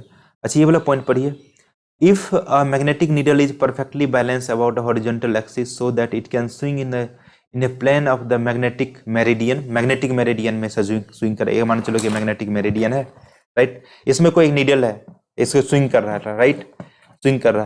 तो ये जो है ना, ये हॉरिजॉन्टल हो गया, राइट, ये हॉरिजॉन्टल हो गया और ये मैग्नेटिक स्विंग कर रहा है। तो ये horizontal component of earth magnetic field, ये हॉरिजॉन्टल कंपोनेंट इधर होगा, एक वर्टिकल कंपोनेंट इधर की ओर होगा। तो इसके से जो हॉरिजॉन्टल कंपोनेंट से जो एंगल ये बनाएगा, ये प्लेन है, कौन सा प्लेन है, मैग्नेटिक मेरिडियन है। इसमें ये जो नीडल है, ये जितना एंगल इससे बनाएगा, इससे ये जो हॉरिजॉन्टल लाइन है, इससे जो एंगल ये बनाएगा, ये नीडल कंपास है ना, उसको अपना क्या बोलेंगे, डीप बोलेंगे, एंगल ऑफ डीप। मतलब मैग्नेटिक मेरिडियन में जो कंपास है, horizontal component of magnetic field से जो एंगल बनाता है, that angle is known as angle of dip. क्या बोलेंगे, एंगल ऑफ डीप। वही यहाँ पे मैं बना के रखा हूँ, right, this is known as angle of dip. Dip is the angle of total magnetic field B E of the earth magnetic field of the surface, right. ये हो गया, ये मैं ये किसको क्या बोल दिया, इसको बी एच बोल दिया। ओहो, ये रहा अपना, ये है B H, horizontal component of earth. उससे ये जो नीडल जो है, ये नीडल कितना एंगल बना रहा है, ये एंगल बना रहा है, ये इसको अपना बोल देते हैं, इसको क्या बोला, आई बोला है ना, इसको आई बोल दो, आई आई आई, ये क्या है, आई। इसको क्या बोले, एंगल ऑफ डिप, ठीक है ना। तो यही यहाँ पे प्लेन बना के रखा है, राइट, ये प्लेन बना के रखा है। ये देखो, ये horizontal component of earth magnetic field है, horizontal component of earth magnetic field. इससे ये कितना एंगल बनाया है ना, इससे कितना एंगल बनाया, horizontal of earth magnetic field से आई, इसी को। अच्छा, दो प्लेन के बीच में ये देखो, ये ट्रू नॉर्थ है, ये इस साइड वाला आप जो प्लेन देखो, ये वाला जो प्लेन है इधर की ओर, ये ट्रू नॉर्थ। और ये क्या है, मैग्नेटिक मेरिडियन है ना, ये मैग्नेटिक मेरिडियन। ये जो डायगोनल वाली जो जा रही है ना, ये यहाँ से आप डायगोनल को मिलाओगे, ये वाला पॉइंट, ये यहाँ से ये वाला, ये वाला, ये वाला, ये वाला, ये वाला, है ना। ये कौन सा प्लेन हो गया भाई, ये वाला जो प्लेन हो गया मैग्नेटिक मेरिडियन। और ये वाला जो प्लेन है आपका, वेट ए सेकेंड, ये वाला जो प्लेन है आपका, ये ज्योग्राफिकल मेरिडियन है, राइट। इसके बीच में ये जो एंगल बन रहा है, that is angle is nothing but magnetic inclination बोला जाता है, राइट। ओके, ठीक है, ये समझ में आ गया आपको, एंगल ऑफ डिप। और भी है कुछ इसमें, तो ये वाला आप इक्वेशन, आप इसको ध्यान में रखना ना, इस पे क्वेश्चन पूछेंगे, राइट।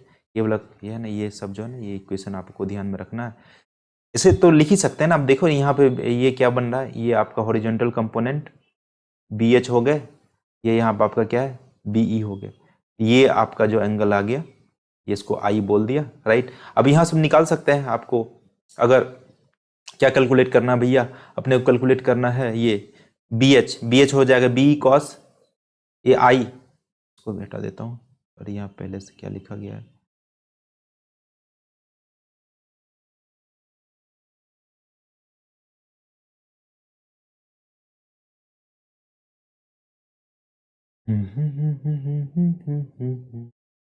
अब क्या लिखेंगे, तो बी एच क्या हो जाएगा, बीई का एक कॉस वाला कंपोनेंट, मतलब B E cos I, right, B E cos I. अच्छा, बी भी आ जाएगा अपना, बीई साइन आई, राइट, ये वाला आ गया। आप इसको डिवाइड कर दोगे, B V by B H, मतलब tan angle of 10 into I, ये आ जाएगा अपने पास B V divide by B H, B V divide by B H. ये आपको ध्यान में रखना है, राइट। चलिए, ये देखो यहाँ पे लिखा ना, एच ई लिखा, एच ई का हमने बी एच लिख दिया है ना, कोई बात नहीं, कोई बात नहीं। बी कॉस आई हो गया यहाँ पे, ये वाला, ये चीजें आपको ध्यान में रखना है बाबूजी, राइट, ये वाला चीज। चलिए आगे चलते हैं, है ना। यहाँ पे क्या बोला भाई, अच्छा, ये चीज आप ये ध्यान में रखना कि जो एंगल ऑफ डीप होता है मैग्नेटिक इक्वेटर पे जीरो बनता है, और जो मैग्नेटिक जो नॉर्थ है या फिर मैग्नेटिक जो साउथ है पोल है, वहां पे 90 डिग्री का एंगल ऑफ डीप बनता है, क्योंकि वहां पे जो नीडल है पूरा वर्टिकली आ जाते हैं, राइट, नीडल वर्टिकली प्लेस हो जाते हैं, इसलिए यहाँ पे क्या, मैं पीछे में बता ही देता हूँ। ये यहाँ पे नीडल आप जो है ना, यहाँ पे नीडल क्या होता है, वर्टिकली प्लेस हो जाता है। ये नीडल है ना, ये देखो अर्थ सरफेस से कितना एंगल बना रहा है, ये 90 डिग्री, राइट। अब यहाँ पे क्या हो जाएगा, ये तो इक्वेटर होंगे, मैग्नेटिक इक्वेटर, मैग्नेटिक इक्वेटर और अर्थ सरफेस से कितना हॉरिजॉन्टल कंपोनेंट ऑफ हॉरिजॉन्टल तो यही है, हॉरिजॉन्टल तो भैया यही है, ये हॉरिजॉन्टल और ये मैग्नेटिक नीडल दोनों कितना है थीटा इक्वल्स टू 0 डिग्री। इसलिए ये जो है ना मैग्नेटिक जो इक्वेटर है वहां पे 0 डिग्री का एंगल ऑफ डिप बनता है, जो मैग्नेटिक आपको पोल्स है वहां पे 90 डिग्री का एंगल बनता है। ये बातें आपको ध्यान में रखना है, ठीक है। यही चीजें यहाँ पे डिस्कशन किया गया है ना इसमें, व्हाट हैपेंस टू दैट। ये वाला क्वेश्चन आप एक बार ट्राई करके देखना है, ये क्वेश्चन आसान है, वही है ना, एच ई दिया गया है, H E equals to B cos 60 degree है ना, ये यहाँ पे बताया गया है कि एंगल ऑफ डिप दिया गया है यहाँ पे ना, वो यूज करके बनाना, सिंपल सा फॉर्मूला पुटिंग क्वेश्चन है। चलिए हाँ, इसमें क्या अर्थ मैग्नेटिक फील्ड, हाँ वही चीज यहाँ बताया जो मैं पहले बताया था, it is not assume that कोई जांट बार मैग्नेट रखा गया अर्थ सरफेस पे, राइट है ना, उसके बारे में यही चीजें डिस्कशन किया गया है, ठीक है। मोल्टन कोर होते हैं, मोल्टन कोर की वजह से वो सर्कुलेटिंग आयंस है ना सर्कुलेट करते हैं, जिसकी वजह से इलेक्ट्रिक मैग्नेटिक फील्ड क्रिएट होता है क्योंकि करंट बहते हैं उसकी वजह से, राइट। ये सारी बातें यहाँ पे देखे गए हैं, ठीक है। The variation of Earth magnetic field with time is no less fascinating. There is a short time variation, right? अच्छा वो जो एंगल जो 11.3 डिग्री में बोला था ना, वो बोला है कि यही बोल रहा है कि हाँ वो चेंज हो रहा है ना, चेंज हो रहा है time to time, right. On the scale of the millions of years, the Earth magnetic field has been found to reverse in its direction. बोलता है millions of years के बाद जो मैग्नेटिक फील्ड अभी वो रिवर्स हो जाने वाला, राइट, या फिर कई बार रिवर्स हुआ भी होगा क्योंकि अर्थ को बने हुए बहुत टाइम हो गए। अच्छा अब ये बात क्या, मैग्नेटाइजेशन मैग्नेटिक इंटेंसिटी, इसके बारे में अपने को जानना है, राइट। अच्छा ये वाला पॉइंट पढ़िए, circulating electrons in an atom has a magnetic moment, right, circulating, ठीक है। एटम जो सर्कुलेट करता है तो उससे करंट बनता है और उसकी वजह से क्या बनता है, मैग्नेटिक मोमेंट आते हैं, राइट, मैग्नेटिक मोमेंट आते हैं। These moments add up vertically and they can give the net magnetic moment, they can give the net magnetic moment which is non-zero. We define the magnetization m of the sample is equal to the net magnetic moment per unit volume. जो magnetisation होता है इसका formula ये होता है, आपको ये भाई रट लेना है, ये इसको ध्यान में रखना है, magnetization magnetic moment per unit volume, और इसका यूनिट भी आपको ध्यान में रखना है, यूनिट ये होता है, राइट, ठीक है, ये वाला एम्पियर पर मीटर, ठीक है।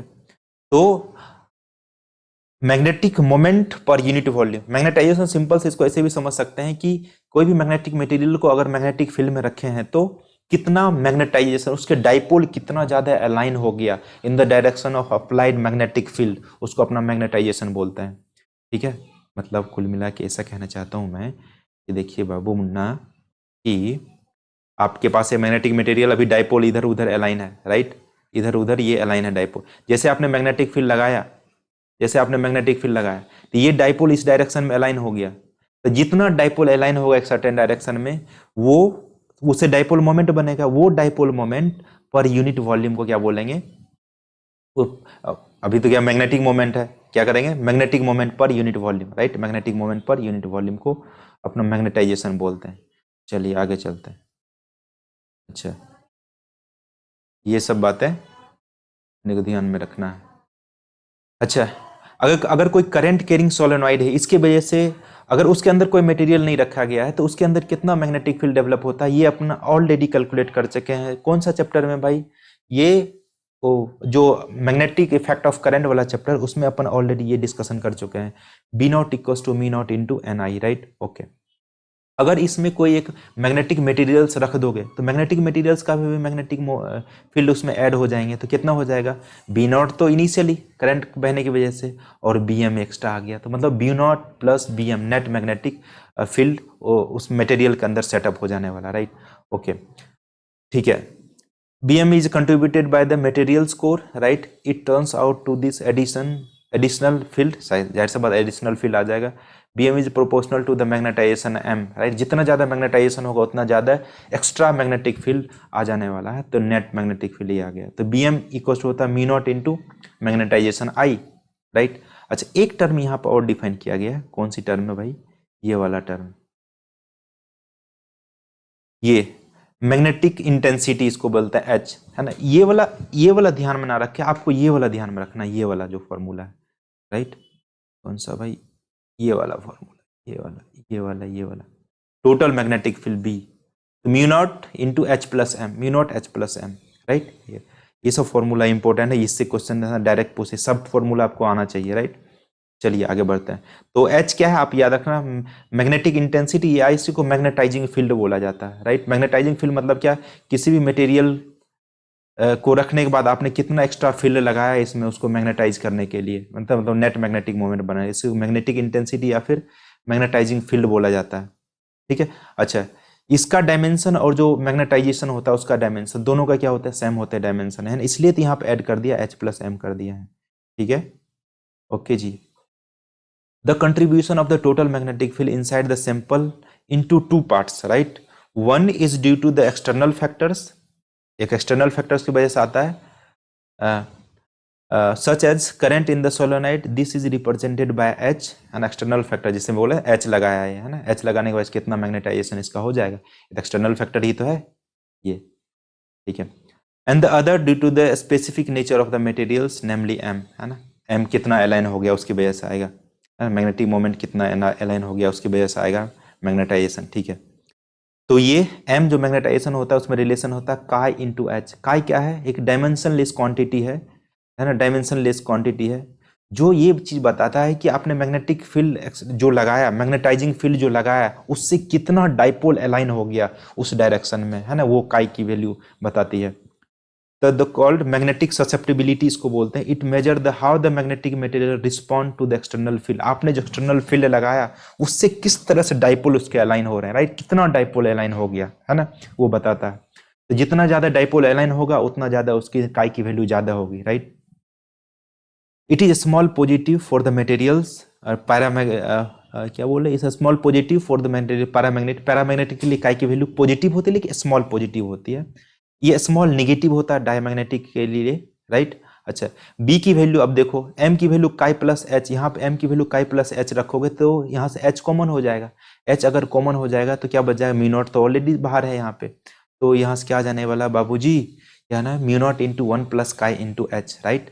ओके, ये वन प्लस काई को क्या बोल देते हैं, म्यू आर बोलते हैं, राइट। वन प्लस काई को क्या बोलते हैं बच्चे, mu R, right. One plus chi को बोलेंगे अपना म्यू आर, ठीक है। तो इसको आप क्या बोलोगे, mu R equals to, sorry chi plus H लिखेंगे इसको, one plus chi, one plus chi, right. इसको बोलते हैं relative permeability, relative permeability. Mu R is the dimensionless quantity called relative permeability of the substance. It is analogous to the dielectric constant. Magnetic permeability of a substance mu, and it has same dimension. जो mu naught होता है और जो mu होता है दोनों का dimension same ही होता है, राइट, ऐसा बोल रहा है, same dimension as the unit of mu naught. Okay, ये हो गया। तो म्यू आर का आप ऐसे लिखे, magnetic permeability of a material divide by magnetic permeability of free space या फिर एयर में। चलिए आगे चलते हैं, है ना, ये सब कुछ मटेरियल के ससेप्टिबिलिटी की वैल्यू लिखा गया है ना, कुछ ये डायमैग्नेटिक सब्सटेंस देखिए सबकी वैल्यू नेगेटिव है, इसमें आप देखोगे तो इसमें सबकी वैल्यू पॉजिटिव है लेकिन स्मॉल पॉजिटिव है, राइट। उसी तरह से ये क्वेश्चन जो है करना है, एच की ये अपने को एच की वैल्यू कैलकुलेट करना है। एच की वैल्यू क्या, मैग्नेटिक इंटेंसिटी या फिर मैग्नेटाइजिंग फील्ड जो आपने एक्सटर्नली लगाया उसकी वैल्यू एच इंटू एन आई होता है, वो कैलकुलेट करना है, क्योंकि बी इक्वल टू देखो क्या होता है, mu naught N into I, और B mu naught into H भी होता है, तो दोनों को बराबर किया तो एच की वैल्यू एन आई के बराबर आ गया, राइट। ये सब वैल्यू यहाँ पुट कर दो, वैल्यू आ जाए आपके पास बिंदास मस्त चकाचक वैल्यू आ जाने वाला, राइट, कोई दिक्कत नहीं। चलिए अब मैग्नेटिक प्रॉपर्टीज ऑफ मटेरियल्स, कुछ जो मटेरियल्स है उसके मैग्नेटिक प्रॉपर्टी क्या क्या है वो अपने को डिस्कस करना, राइट। ओके, यहाँ क्या बोला, ससेप्टिबिलिटी काय a material is diamagnetic if काय इज नेगेटिव। अगर ये पॉइंट नोट करो, राइट, अगर काय नेगेटिव है तो डायमैग्नेटिक मटेरियल होगा, अगर काय पॉजिटिव है और स्मॉल है तो वो पैरामैग्नेटिक मटेरियल होगा, अगर काय की वैल्यू बहुत लार्ज पॉजिटिव है तो वो फेरोमैग्नेटिक मटेरियल्स होंगे, राइट। ये सब चीजें यहाँ पे लिखा गया, राइट। ओके, चलिए आगे, ठीक है। अच्छा, डायमैग्नेटिज्म के बारे में बोला, देखो फेरोमैग्नेटिक मटेरियल के बारे में स्काई की वैल्यू ज्यादा होती है, म्यू आर की वैल्यू काफी वन से बड़ी होती है, राइट। अच्छा, डायमैग्नेटिक मटेरियल्स के बारे में यहाँ पे क्या, diamagnetic substance are those substance which have tendency to move stronger to the weaker part of the external field. कोई भी डायमैग्नेटिक सब्सटेंस को अगर मैग्नेटिक फील्ड में प्लेस करोगे तो वो जो स्ट्रॉन्गर पार्ट से वीकर पार्ट में जाएगा। इसका मतलब वो उसको क्या करता है, मैग्नेटिक फील्ड्स को एफिनिटी उसके साथ नहीं है, मतलब रिपल्सन फेस करता है, इसलिए स्ट्रॉन्गर से वीकर वाले पार्ट में आ जाता है। वही पॉइंट यहाँ पे लिखा गया है। In other words, unlike a magnet attracts the like iron, it would repel the diamagnetic substance, है ना, रिपेल करता है। जैसे देखो यहाँ मैग्नेटिक फील्ड लाइंस को क्या कर दिया, दूर भगा दिया, दूर भगा। इस तरह का अगर फील्ड लाइंस यहाँ बने हुए हैं तो इसको कैसा समझेंगे, this substance are the diamagnetic substance because it is repelling the magnetic field lines, right? ये यहाँ पे लिखा गया, the field lines are repelled or expelled by the and the field inside the material is reduced। जाहिर सी बात वही यहाँ पे हो गया। when placed in the non-uniform magnetic field, bar magnet tends to move from high to low field। वही बात अपने बताने लगे हैं, right? the simplest explanation for the diamagnetism is follows: electrons in an atom orbiting around the nucleus possess orbital angular momentum। These orbiting electrons are equivalent to the current carrying loop and thus the possesses orbital magnetic moment, right? Diamagnetic substances are the one in which resultant magnetic moment in an atom is zero, है ना। इसमें जो net magnetic moment होता है उसकी value zero होती है ना, क्योंकि इसके देखो यहाँ जो मैं यहाँ पे ड्रॉ किया हूँ, ये बोलता है कि इसके जो डाइपोल्स हैं इधर उधर रेंडमली अलाइन है, तो नेट मैग्नेटिक मोमेंट की वैल्यू क्या हो गई, जीरो हो गई। एक इधर +5 जा रहा है, इधर -5 जा रहा है, तो ये एक दूसरे क्या कर दिया, कैंसिल कर दिया। इस तरह से नेट मैग्नेटिक मोमेंट की वैल्यू क्या हो जाती है डायमैग्नेटिक मटेरियल में, जीरो। ठीक है, अब क्या बोल रहा है भाई यहाँ पे, zero। When the magnetic field is applied, those electrons having orbital magnetic moment in the same direction slow down and those in the opposite direction speed up। This happens due to the induced current in the accordance with the Lenz law। You will study in the chapter 6 the substance develop the net magnetic moment in the direction opposite to the applied field।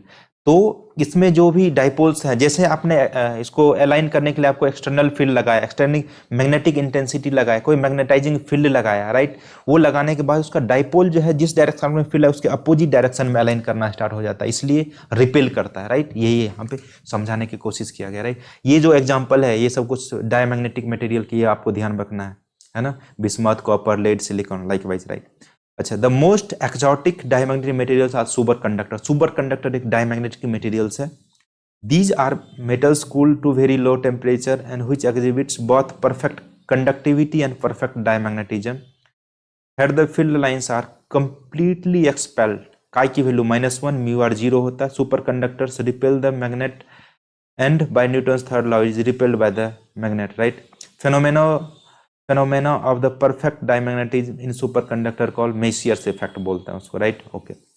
अब paramagnetic materials क्या करते हैं, paramagnetic material देखिए, paramagnetic substance are those which gets weakly magnetised when placed in the external magnetic field। they have tendency to move from a region of weak magnetic field to a strong magnetic field। कोई भी paramagnetic materials को अगर magnetic field में रखेंगे तो वो diamagnetic के जैसा बिहेव नहीं करेगी, वीकर से स्ट्रॉन्गर वाले में जाएगा। व्हेयरएज डायमैग्नेटिक क्या कर रहा था, स्ट्रॉन्गर से वीकर में आ रहा था। वही बात यहाँ पे बताया, राइट। मतलब weakly attracted by the they get weakly attracted by the magnet, right.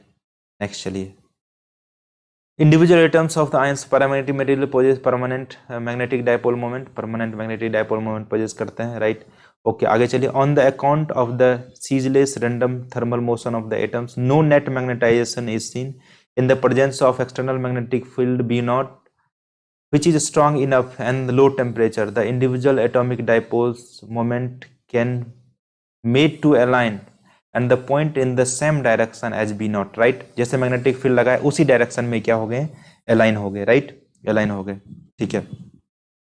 अब देखिए, the field lines gets concentrated inside the materials and the field lines is enhanced in the most of the cases, right। जैसे इसमें देखो पीछे वाले case में आपको ऐसा देखा गया है, जैसे इसमें देखो फील्ड लाइंस क्या हो गया, अंदर में इनहेंस्ड हो गए, मतलब एक दूसरे को अट्रैक्ट किया। इसमें जैसे कि रिपेल कर दिया है, number of field lines inside the क्या हो जाएंगे, बढ़ जाएंगे, ठीक है। This phenomena is rightly being one of the अब देखिए, when the placed in non-uniform magnetic field the bar magnet will tends to move from weak field to a strong field, right, okay। some paramagnetic materials कुछ example है, ये आपको ध्यान रखना है, aluminium, sodium, ये सारे, राइट। ओके। अच्छा, अगर काफी हाई टेम्परेचर आप बढ़ाओगे कोई भी मैग्नेटिक मटेरियल्स का, तो उसका जो डाइपोल क्या होता है, मिस अलाइन हो जाता है। अगर डाइपोल मिस अलाइन हो गया तो नेट जो मैग्नेटिक फील्ड होगा इनसाइड द मटेरियल, उसकी वैल्यू कम हो जाएगी, राइट। वही यहाँ पे बोला गया है कि मैग्नेटाइजेशन की value, magnetization of paramagnetic material is inversely proportional to the absolute temperature. Temperature आप बढ़ाओगे तो मैग्नेटाइजेशन क्या हो जाएगा, डिक्रीज हो जाएगा। मैग्नेटाइजेशन मतलब क्या, डाइपोल का अलाइन करना। जैसे टेम्परेचर बढ़ा होगा तो जो डाइपोल है मिस अलाइन हो जाएगा, राइट। एक सर्टेन डायरेक्शन में था, उसकी वैल्यू क्या हो जाएगी, खत्म हो जाएगी, वो मिस अलाइन हो जाएगा, ठीक है। ये यहाँ पे बताया, ठीक है। This is known as Curie's law, right, Curie's law after the discovery of Pierre Curie. C को पीरी कांस्टेंट बोलते हैं।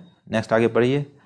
As the field is increased or temperature is lowered, the magnetization increases until it reaches saturation value, and at which the point all the dipoles of the perfectly align, and with the beyond which Curie law is no longer valid, right? जैसे जैसे आप H की value बढ़ाओगे, जैसे जैसे आप H की value बढ़ाओगे, वैसे वैसे मैग्नेटाइजेशन की वैल्यू क्या होते चला जाएगा, बढ़ते चला जाएगा। लेकिन एक टाइम के बाद क्या हो जाएगी, इसकी वैल्यू कांस्टेंट हो जाएगी। जाहिर सी बात कांस्टेंट इसलिए भी होगी क्योंकि जितने सारे डाइपोल्स थे, सारे डाइपोल क्या हो गए भाई साहब, अलाइन हो गए। तो अब यहाँ क्या आ गया, सैचुरेशन आ गया। आप कुछ भी, आप फील्ड की वैल्यू, H की वैल्यू बढ़ा लो, मैग्नेटाइजिंग फील्ड की वैल्यू, वो अब नहीं बढ़ने वाला क्योंकि जितना डाइपोल था भाई अलाइन हो चुका। उसी तरह से आप फेरोमैग्नेटिज्म है, फेरोमैग्नेटिज्म के बारे में जानेंगे अभी, राइट, ठीक है। The ferromagnetic substance are those which get strongly magnetized when placed in external magnetic field, है ना, बहुत ज़्यादा स्ट्रांगली मैग्नेटाइज हो जाता है यदि इसको एक्सटर्नल मैग्नेटिक फील्ड में प्लेस करते हो तो। They have a strong tendency to move from a region of weak magnetic field to strong magnetic field, ये तगड़े वाली है मैग्नेटिक, मतलब जो है ना खिंचाता है, राइट, स्ट्रांग वीकर से स्ट्रांगर की तरफ जाते हैं, right. The individual atoms of ions in ferromagnetic material possess dipole moment as a permanent material, right? Okay. Next और पढ़ेंगे। They interact with one another in such a way that they spontaneously align themselves in a common direction over a microscopic volume called domains, right? जो ferromagnetic materials होते हैं उसमें क्या होते हैं, domains होते हैं, है ना, डोमेन्स होते हैं। और डोमेन्स में डाइपोल जो है एक सर्टेन डायरेक्शन में पहले से अलाइन रहता है। जैसे आप मैग्नेटिक फील्ड लगाते हो और इस फटाक से वो जो है अलाइन हो जाता है एक सर्टेन डायरेक्शन में, राइट, है ना। अच्छा, वो उसको अपना क्या बोला जाता है, उसको डोमेन्स बोला जाता है, राइट। ये मान चलो कि ये जो है ना, ये ऐसा मैं यहाँ पे ड्रॉ करूँ तो ये, सॉरी, इसको मैं ऐसे ड्रॉ करता हूँ।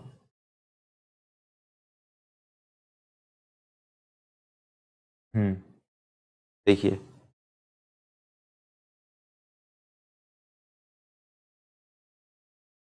ये जो छोटे छोटे यहाँ पे जो चार जो सेक्शन बनाए ना, ये क्या है, ये नथिंग बट क्या है, डोमेन्स बोला जाता है। और इसमें डाइपोल इस तरह से अलाइन रहता है, राइट। जैसे आप मैग्नेटिक फील्ड लगाते हो, जैसे मैग्नेटिक फील्ड लगाते हो, ये क्या हो जाता है, ये अपने आप को एक मैग्नेटाइजिंग फील्ड के डायरेक्शन में अलाइन करना स्टार्ट कर देता है और स्ट्रांगली अलाइन होता है, राइट। और ये डोमेन्स की वजह से ये परमानेंटली इसके पास डाइपोल मोमेंट होता है, राइट। डाइपोल मोमेंट कैंसिल नहीं होते, कैंसिल आउट नहीं होते एक दूसरे के। और ये सब साइज वगैरह दिया गया है, डोमेन्स का कितना होता है, और एक डोमेन्स में 10⁻11 एटम्स होते हैं, ये सब चीजें लिखा गया है। When we apply external field B naught, the domains orient themselves in the direction of B naught, right. और है ना, अगर फील्ड लगाएंगे तो उस डायरेक्शन में अपने आप को अलाइन कर लेगा। और इसके जो डोमेन्स के जो साइज है ना, डोमेन्स का साइज क्या हो जाता है, ग्रो होना स्टार्ट हो जाता है in the direction of applied magnetic field. यही बात यहाँ पर लिखा है। Domain orient themselves be not and grow in size, right, यही लिखा गया है, राइट। ओके, नेक्स्ट चलिए।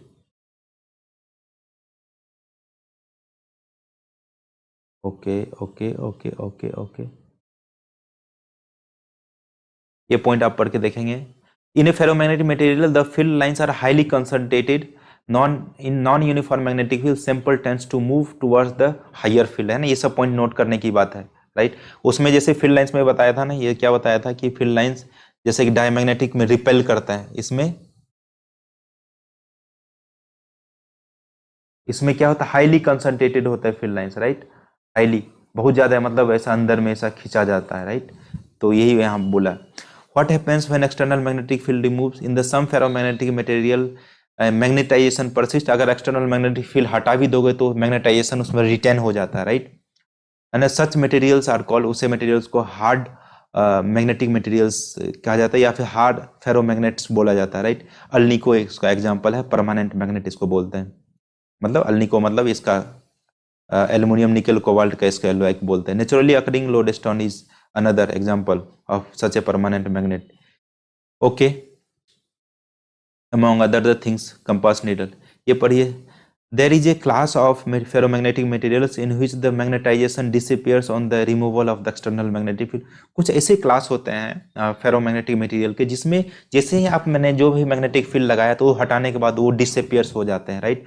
उसको सॉफ्ट फेरोमैग्नेटिक मटेरियल्स बोला जाता है, राइट। उसको क्या बोलेंगे? सॉफ्ट फेरोमैग्नेटिक मटेरियल्स, ठीक है। तो यहाँ पे बोला गया है there are number of elements which are ferromagnetic, iron, cobalt, nickel, ये सब जन आपको ध्यान में रखना है। इसके रिलेटिव परमिएबिलिटी की वैल्यू, जैसे काय की वैल्यू काफी ज्यादा होते हैं, रिलेटिव परमिएबिलिटी की वैल्यू भी बहुत ज्यादा होती है, ग्रेटर देन, देखो 1000 ऐसा लिखा गया, right. Ferromagnetic property are temperature dependent. अगर टेम्परेचर बहुत हाई करोगे तो हाई टेम्परेचर, ऐसा बोला जाता है कि एक टेम्परेचर क्यूरी टेम्परेचर होता है, क्यूरी टेम्परेचर पे जो फेरोमैग्नेटिक सब्सटेंस है वो पैरामैग्नेटिक सब्सटेंस में कन्वर्ट हो जाता है, वही पॉइंट यहाँ पे बोला गया। At high temperature, ferromagnetic substance becomes paramagnetic. The domain's structure disintegrate with the temperature, right? This disappearance of the magnetization with gradual temperature is gradual.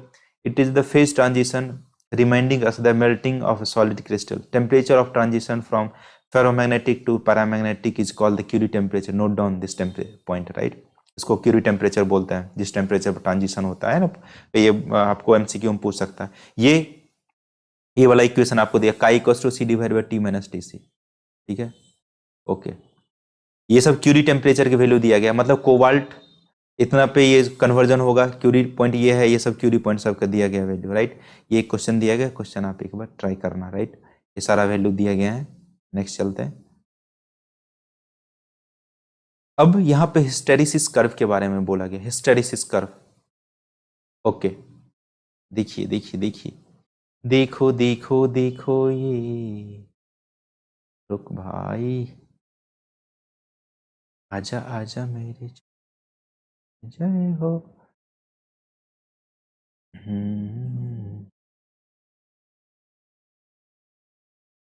Hysteresis curve basically ये बताता है कि आप किसी भी मटेरियल्स को अगर कंटिन्यूसली मैग्नेटाइज करते हैं, डीमैग्नेटाइज करते हैं, मैग्नेटाइजिंग फील्ड लगाया फिर जाकर रिमूव कर दिया, तो मैग्नेटाइजेशन किस तरह से उस मटेरियल में रिटर्न रहता है या फिर डिसअपियर हो जाता है, उसके कर्व को अगर आप ड्रॉ करते हैं तो उसको अपना बोलते हैं हिस्टेरिसिस कर्व बोलते हैं। ये कर्व की एरिया अपने को लॉस को बताता है, तो ये कर्व का जितना कम एरिया होगा उतना कम लॉस होगा, राइट। यही यहाँ बोला है कि कोई बी और एच कर्व को यहाँ पर ड्रॉ किया गया है, बी और एच कर्व के। अगर देखिए मटेरियल्स में जैसे जैसे एच की वैल्यू बढ़ाया, मतलब एक्सटर्नल फील्ड की वैल्यू बढ़ाया, ये मटेरियल है, एक्सटर्नल फील्ड की वैल्यू आप इसमें बढ़ाओगे, ये क्या हो जाएगा, इसके डाइपोल अलाइन होना स्टार्ट हो जाएंगे और मैग्नेटिक फील्ड की वैल्यू बढ़ती चले जाएगी। जैसे देखो यहाँ से बढ़ता हुआ यहाँ पे गया। अब इस वाले पॉइंट पे क्या हो गया, जितने सारे डाइपोल्स थे सारे डाइपोल्स यहाँ पे अलाइन हो गए, राइट। अब यहाँ पे क्या आ गया भाई, सेचुरेशन आ गया, यहाँ पे क्या आ गया, सेचुरेशन आ गया। अब आप कितना भी एच की वैल्यू बढ़ा रहे हो ये आगे नहीं बढ़ने वाला। अब फिर जाके देखा गया, अब एच की वैल्यू कम करना स्टार्ट किए, एच की वैल्यू कम करना स्टार्ट किए तो देखो एच की वैल्यू यहाँ पे क्या आ गया, इस वाले पॉइंट पे 0 हो गया। लेकिन बी की वैल्यू यहाँ पे 0 नहीं हुई, बी की वैल्यू ये वाला इतना सर्टेन वैल्यू ये यहाँ से यहाँ तक रिटर्न हो गया, राइट। इवन एच की वैल्यू 0 करने के बाद इतनी वैल्यू इस रिटर्न कर लिया, इस वाले ये वाले जो रेंज हो गया मैग्नेटिक फील्ड को रिटेंटिविटी बोला जाता है। फिर जाके अपने क्या कर दिया, अब इसके डायरेक्शन को रिवर्स कर दिया, है ना। अभी एच इस डायरेक्शन में, एच की डायरेक्शन क्या हो गई, इस वाले डायरेक्शन में लगाया, राइट। तो ये इतना निगेटिव एच के जब हुआ तब जाके बी की वैल्यू 0 हो गया, है ना। तो एच का ऐसा वैल्यू जिस वैल्यू पे बी की वैल्यू, जो बी उसमें डेवलप हुआ था उसकी वैल्यू 0 हो जाए, उसको अपना कोर्सिविटी बोला जाता है, राइट। ये यहीं पे ऐसा बोलने लग गया क्या, यहाँ ये वाला point, the relation between B and H in ferromagnetic material is complex, right. ये कॉम्प्लेक्स ग्राफ है, राइट। यहाँ से गया देखिए, फिर इधर से घूम के, है ना, यहाँ से फिर घूम के ऐसा आया, मतलब सेम पाथ पे रिटर्न नहीं होता है। जैसे यहाँ से गया फिर जाके इसी पाथ पे वापस नहीं आता, राइट। ये वाला पाथ ले लेता है, तो ये वाले कर्व को अपना हिस्टेरिसिस कर्व बोलते हैं। The magnetic hysteresis loop is the BS curve for ferromagnetic materials, right. Okay जी, हाँ। तो भाई क्या, the value of B at B at H equals to zero is called retentivity और रिमेंस इसको बोला जाता है ना। जहाँ पे एच की वैल्यू जीरो हो जाए उसको अपने क्या बोलेंगे, रिमेंस बोल देंगे। ओके, मतलब ये रिमेंस बोलो या फिर रिटेंटिविटी, इतना रिटेन कर लिया मैग्नेटिक फील्ड को, राइट। फिर जाकर the current in the solenoid ये reverse slowly increase the certain domains is flipped, right. अब डोमेन्स क्या हो गया, फ्लिप हो गया। जैसे एच की वैल्यू अब इस डायरेक्शन में लगाना स्टार्ट कर दिया, अभी तक तो इधर की ओर लग रहे थे एच, राइट। अब इसकी डायरेक्शन क्या हो गई भाई, अभी एच की वैल्यू इधर की ओर लग रहा था, राइट। अभी अभी एच की वैल्यू क्या हो गई, चेंज हो गई, इस वाले डायरेक्शन में आपने लगाना स्टार्ट कर दिया है ना, इस वाले डायरेक्शन में। तो ये एच की एक निगेटिव वैल्यू आई, उस पे जो है ना इसका जो बी का वैल्यू क्या हो गया, नेट जीरो, उसको क्या बोलेंगे, अपना कोर्सिविटी बोलेंगे। द वैल्यू एच एट सी, ये जो सी वाला पॉइंट है उसको अपना बोलेंगे कोर्सिविटी, ठीक है। The phenomena is called the hysteresis, ये वाला फेनोमेना को अपना हिस्टेरिसिस बोलते हैं, right. Permanent magnet and electromagnets, अब इसके बारे में जानते हैं। Substance which at room temperature retain their ferromagnetic property for a long time is called the permanent magnet. अच्छा, ऐसा मैग्नेट जो रूम टेम्परेचर पे अपनी जो मैग्नेट फेरोमैग्नेटिक प्रॉपर्टी को काफ़ी लंबे टाइम तक रख सकता है, उसको अपना क्या बोलेंगे, उसको अपना बोलेंगे परमानेंट मैग्नेट, राइट। ओके, ये यहाँ पे ऐसा कहानी ऐसा बताया, इतिहास आप पढ़ लेना कि पुराने टाइम में कैसे मैग्नेट बनाते थे। कोई मैग्नेटिक मटेरियल्स को नॉर्थ साउथ डायरेक्शन में रख के उसको कंटिन्यूसली हीट करते थे, जिससे मैग्नेट बन जाता था, उसमें मैग्नेटिक प्रॉपर्टी आ जाता था उस वाले मटेरियल्स में, राइट। वही यहाँ पे बताया है। ओके, ये देखिए क्या बोला है। An efficient way to make a permanent magnet, place a ferromagnetic rod solenoid and pass a current. Current pass कर दो कोई फेरोमैग्नेटिक सब्सटेंस में, है ना, सोलोनॉइड के अंदर रखे वो मैग्नेट बन जाएगा। नहीं तो ये तो तरीका है पीट पीट के जो बनाता था। The magnetic field of the solenoid magnetize the rod, right, जो भी रॉड उसके अंदर रखेंगे। The hysteresis curve allow us to select the suitable materials for permanent magnet. The material should have high retentivity so that the magnet is strong and high coercivity so that the magnetization is not erased by stray magnetic field. Temperature fluctuates or minor mechanical damage, right. तो बोलता है किस तरह का आप material select करो कि उसमें मैग्नेटाइजेशन डेवलप होने के बाद इरोड ना हो जाए, राइट। तो वही बताया कि उस मैकेनिकल डैमेज हो जाए, उससे जो है ना टेम्परेचर फ्लक्चुएशन की वजह से वो मैग्नेटिक फील्ड की वैल्यू कम ना हो जाए या फिर मैग्नेटिक प्रॉपर्टी लॉस ना कर दे, राइट। अच्छा, इस वाले में जो हिस्टेरिसिस कर्व था, ये देखो यहाँ पे बैक रिवर्स डायरेक्शन में फील्ड लगाया था, यहाँ पर सेचुरेशन आ गया। इसका मतलब जो भी डायपोल इस वाले डायरेक्शन में अलाइन हुए थे, है ना, इस वाले डायरेक्शन में अलाइन हुए थे, अब यही सारे डायपोल इस डायरेक्शन में अलाइन होगी। अब फर्दर एच की वैल्यू नेगेटिव डायरेक्शन में आप यहाँ पे लेके जाओगे तो फर्दर डायपोल नहीं है अवेलेबल की जो अब इस डायरेक्शन में अलाइन होगा, राइट, लेफ्ट डायरेक्शन में, ठीक है।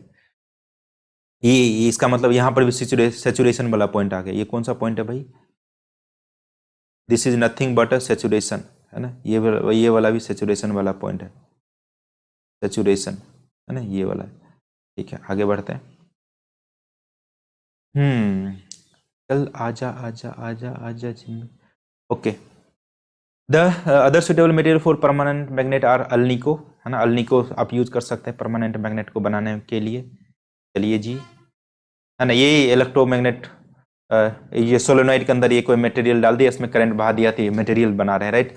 ए soft iron of core solenoid acts at electromagnet, right. Soft iron core electromagnet की तरह बिहेव करता है। Core of electromagnets are made of the ferromagnetic materials which have high permeability and low retentivity. Soft iron is suitable for material. आपको electromagnet बनाना है तो soft iron लीजिए, है ना, जिसकी लो रिटेंटिविटी होना चाहिए। लो रिटेंटिविटी इसलिए होना चाहिए कि आपने उसको करंट लगाया तो मैग्नेटिक फील्ड आ गया, राइट। अगर करंट फिर जाके जीरो करेंगे तो वो जीरो भी तो होना चाहिए, है ना, मतलब वो ये हो गया तो अब तो मैं तो पीछे जाएगा ही नहीं, तो ऐसा नहीं चलेगा, राइट। इसलिए सॉफ्ट आयरन ऐसा यूज किया जाता है इलेक्ट्रोमैग्नेट बनाने के लिए, राइट।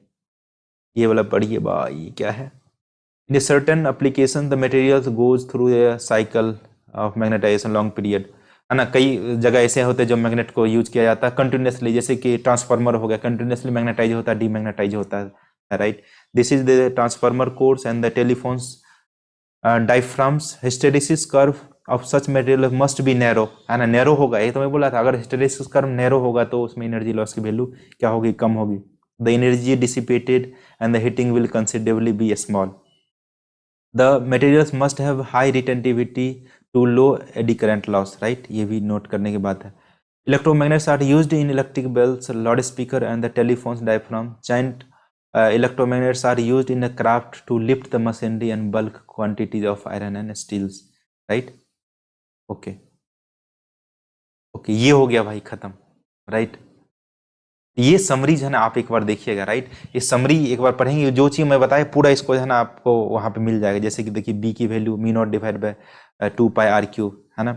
अगर इक्वेटोरियल पॉइंट पे देखना है तो mu not divide by 4 πr cube, मतलब K M divide by R cube. K का वैल्यू क्या है, मी नॉट बाय 4 π, यहाँ पे K M divide by 2 km divide by R Q है, यहाँ पे के का value mu not divide by 4 π again, right, है ना। ठीक है, ये सब चीज आप पढ़ के देखना, है ना। ओके ओके, जैसे मैं यहाँ बोला था ना के की वैल्यू, बी की वैल्यू आप कैसे लिखते थे, देखो मी नॉट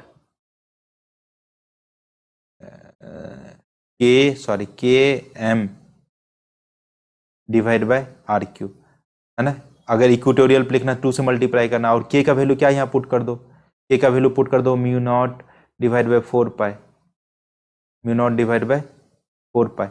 अगर ये वैल्यू आप पुट करोगे तो ये 2 से 2 कट जाएगा, mu not M divide by 2 πr cube, ये सब पढ़ोगे। और मैग्नेटिक फ्लक्स तो जीरो होता है किसी भी क्लोज सरफेस के लिए, राइट। ये सारे पॉइंट जो है ना आपको एक बार पढ़ के देखना है ना।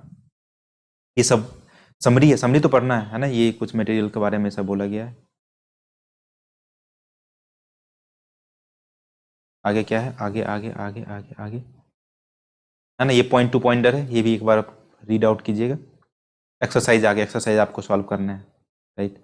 एक्सरसाइज सॉल्व करेंगे आपको आइडिया लगेगा, राइट। तो ये था मेरी तरफ से डिस्कशन, राइट। और ये स्कूल के लिए भी हो गया, आपके जो नीट का एग्जाम हो गया उसके लिए हो गया, ये जो जेई मेन का जो एग्जामिनेशन है उसके लिए, सबके लिए ये हो गया एनसीईआरटी। इसलिए मैंने पुरानी वाली एनसीईआरटी डिस्कस किया, थोड़ा टाइम तो लगा, लेकिन ये जो है ना क्या हो गया, क्रिस्टल हो गया पूरे जो है ना आपके पास एक पूरा एक जो एनसीईआरटी के जहां से कोड से क्वेश्चन बनते हैं सब के सब इसमें डिस्कशन हो गया। इस तरह से अगर आप पढ़ेंगे तो होप कि बहुत अच्छा रिजल्ट आने वाला है आपका, राइट।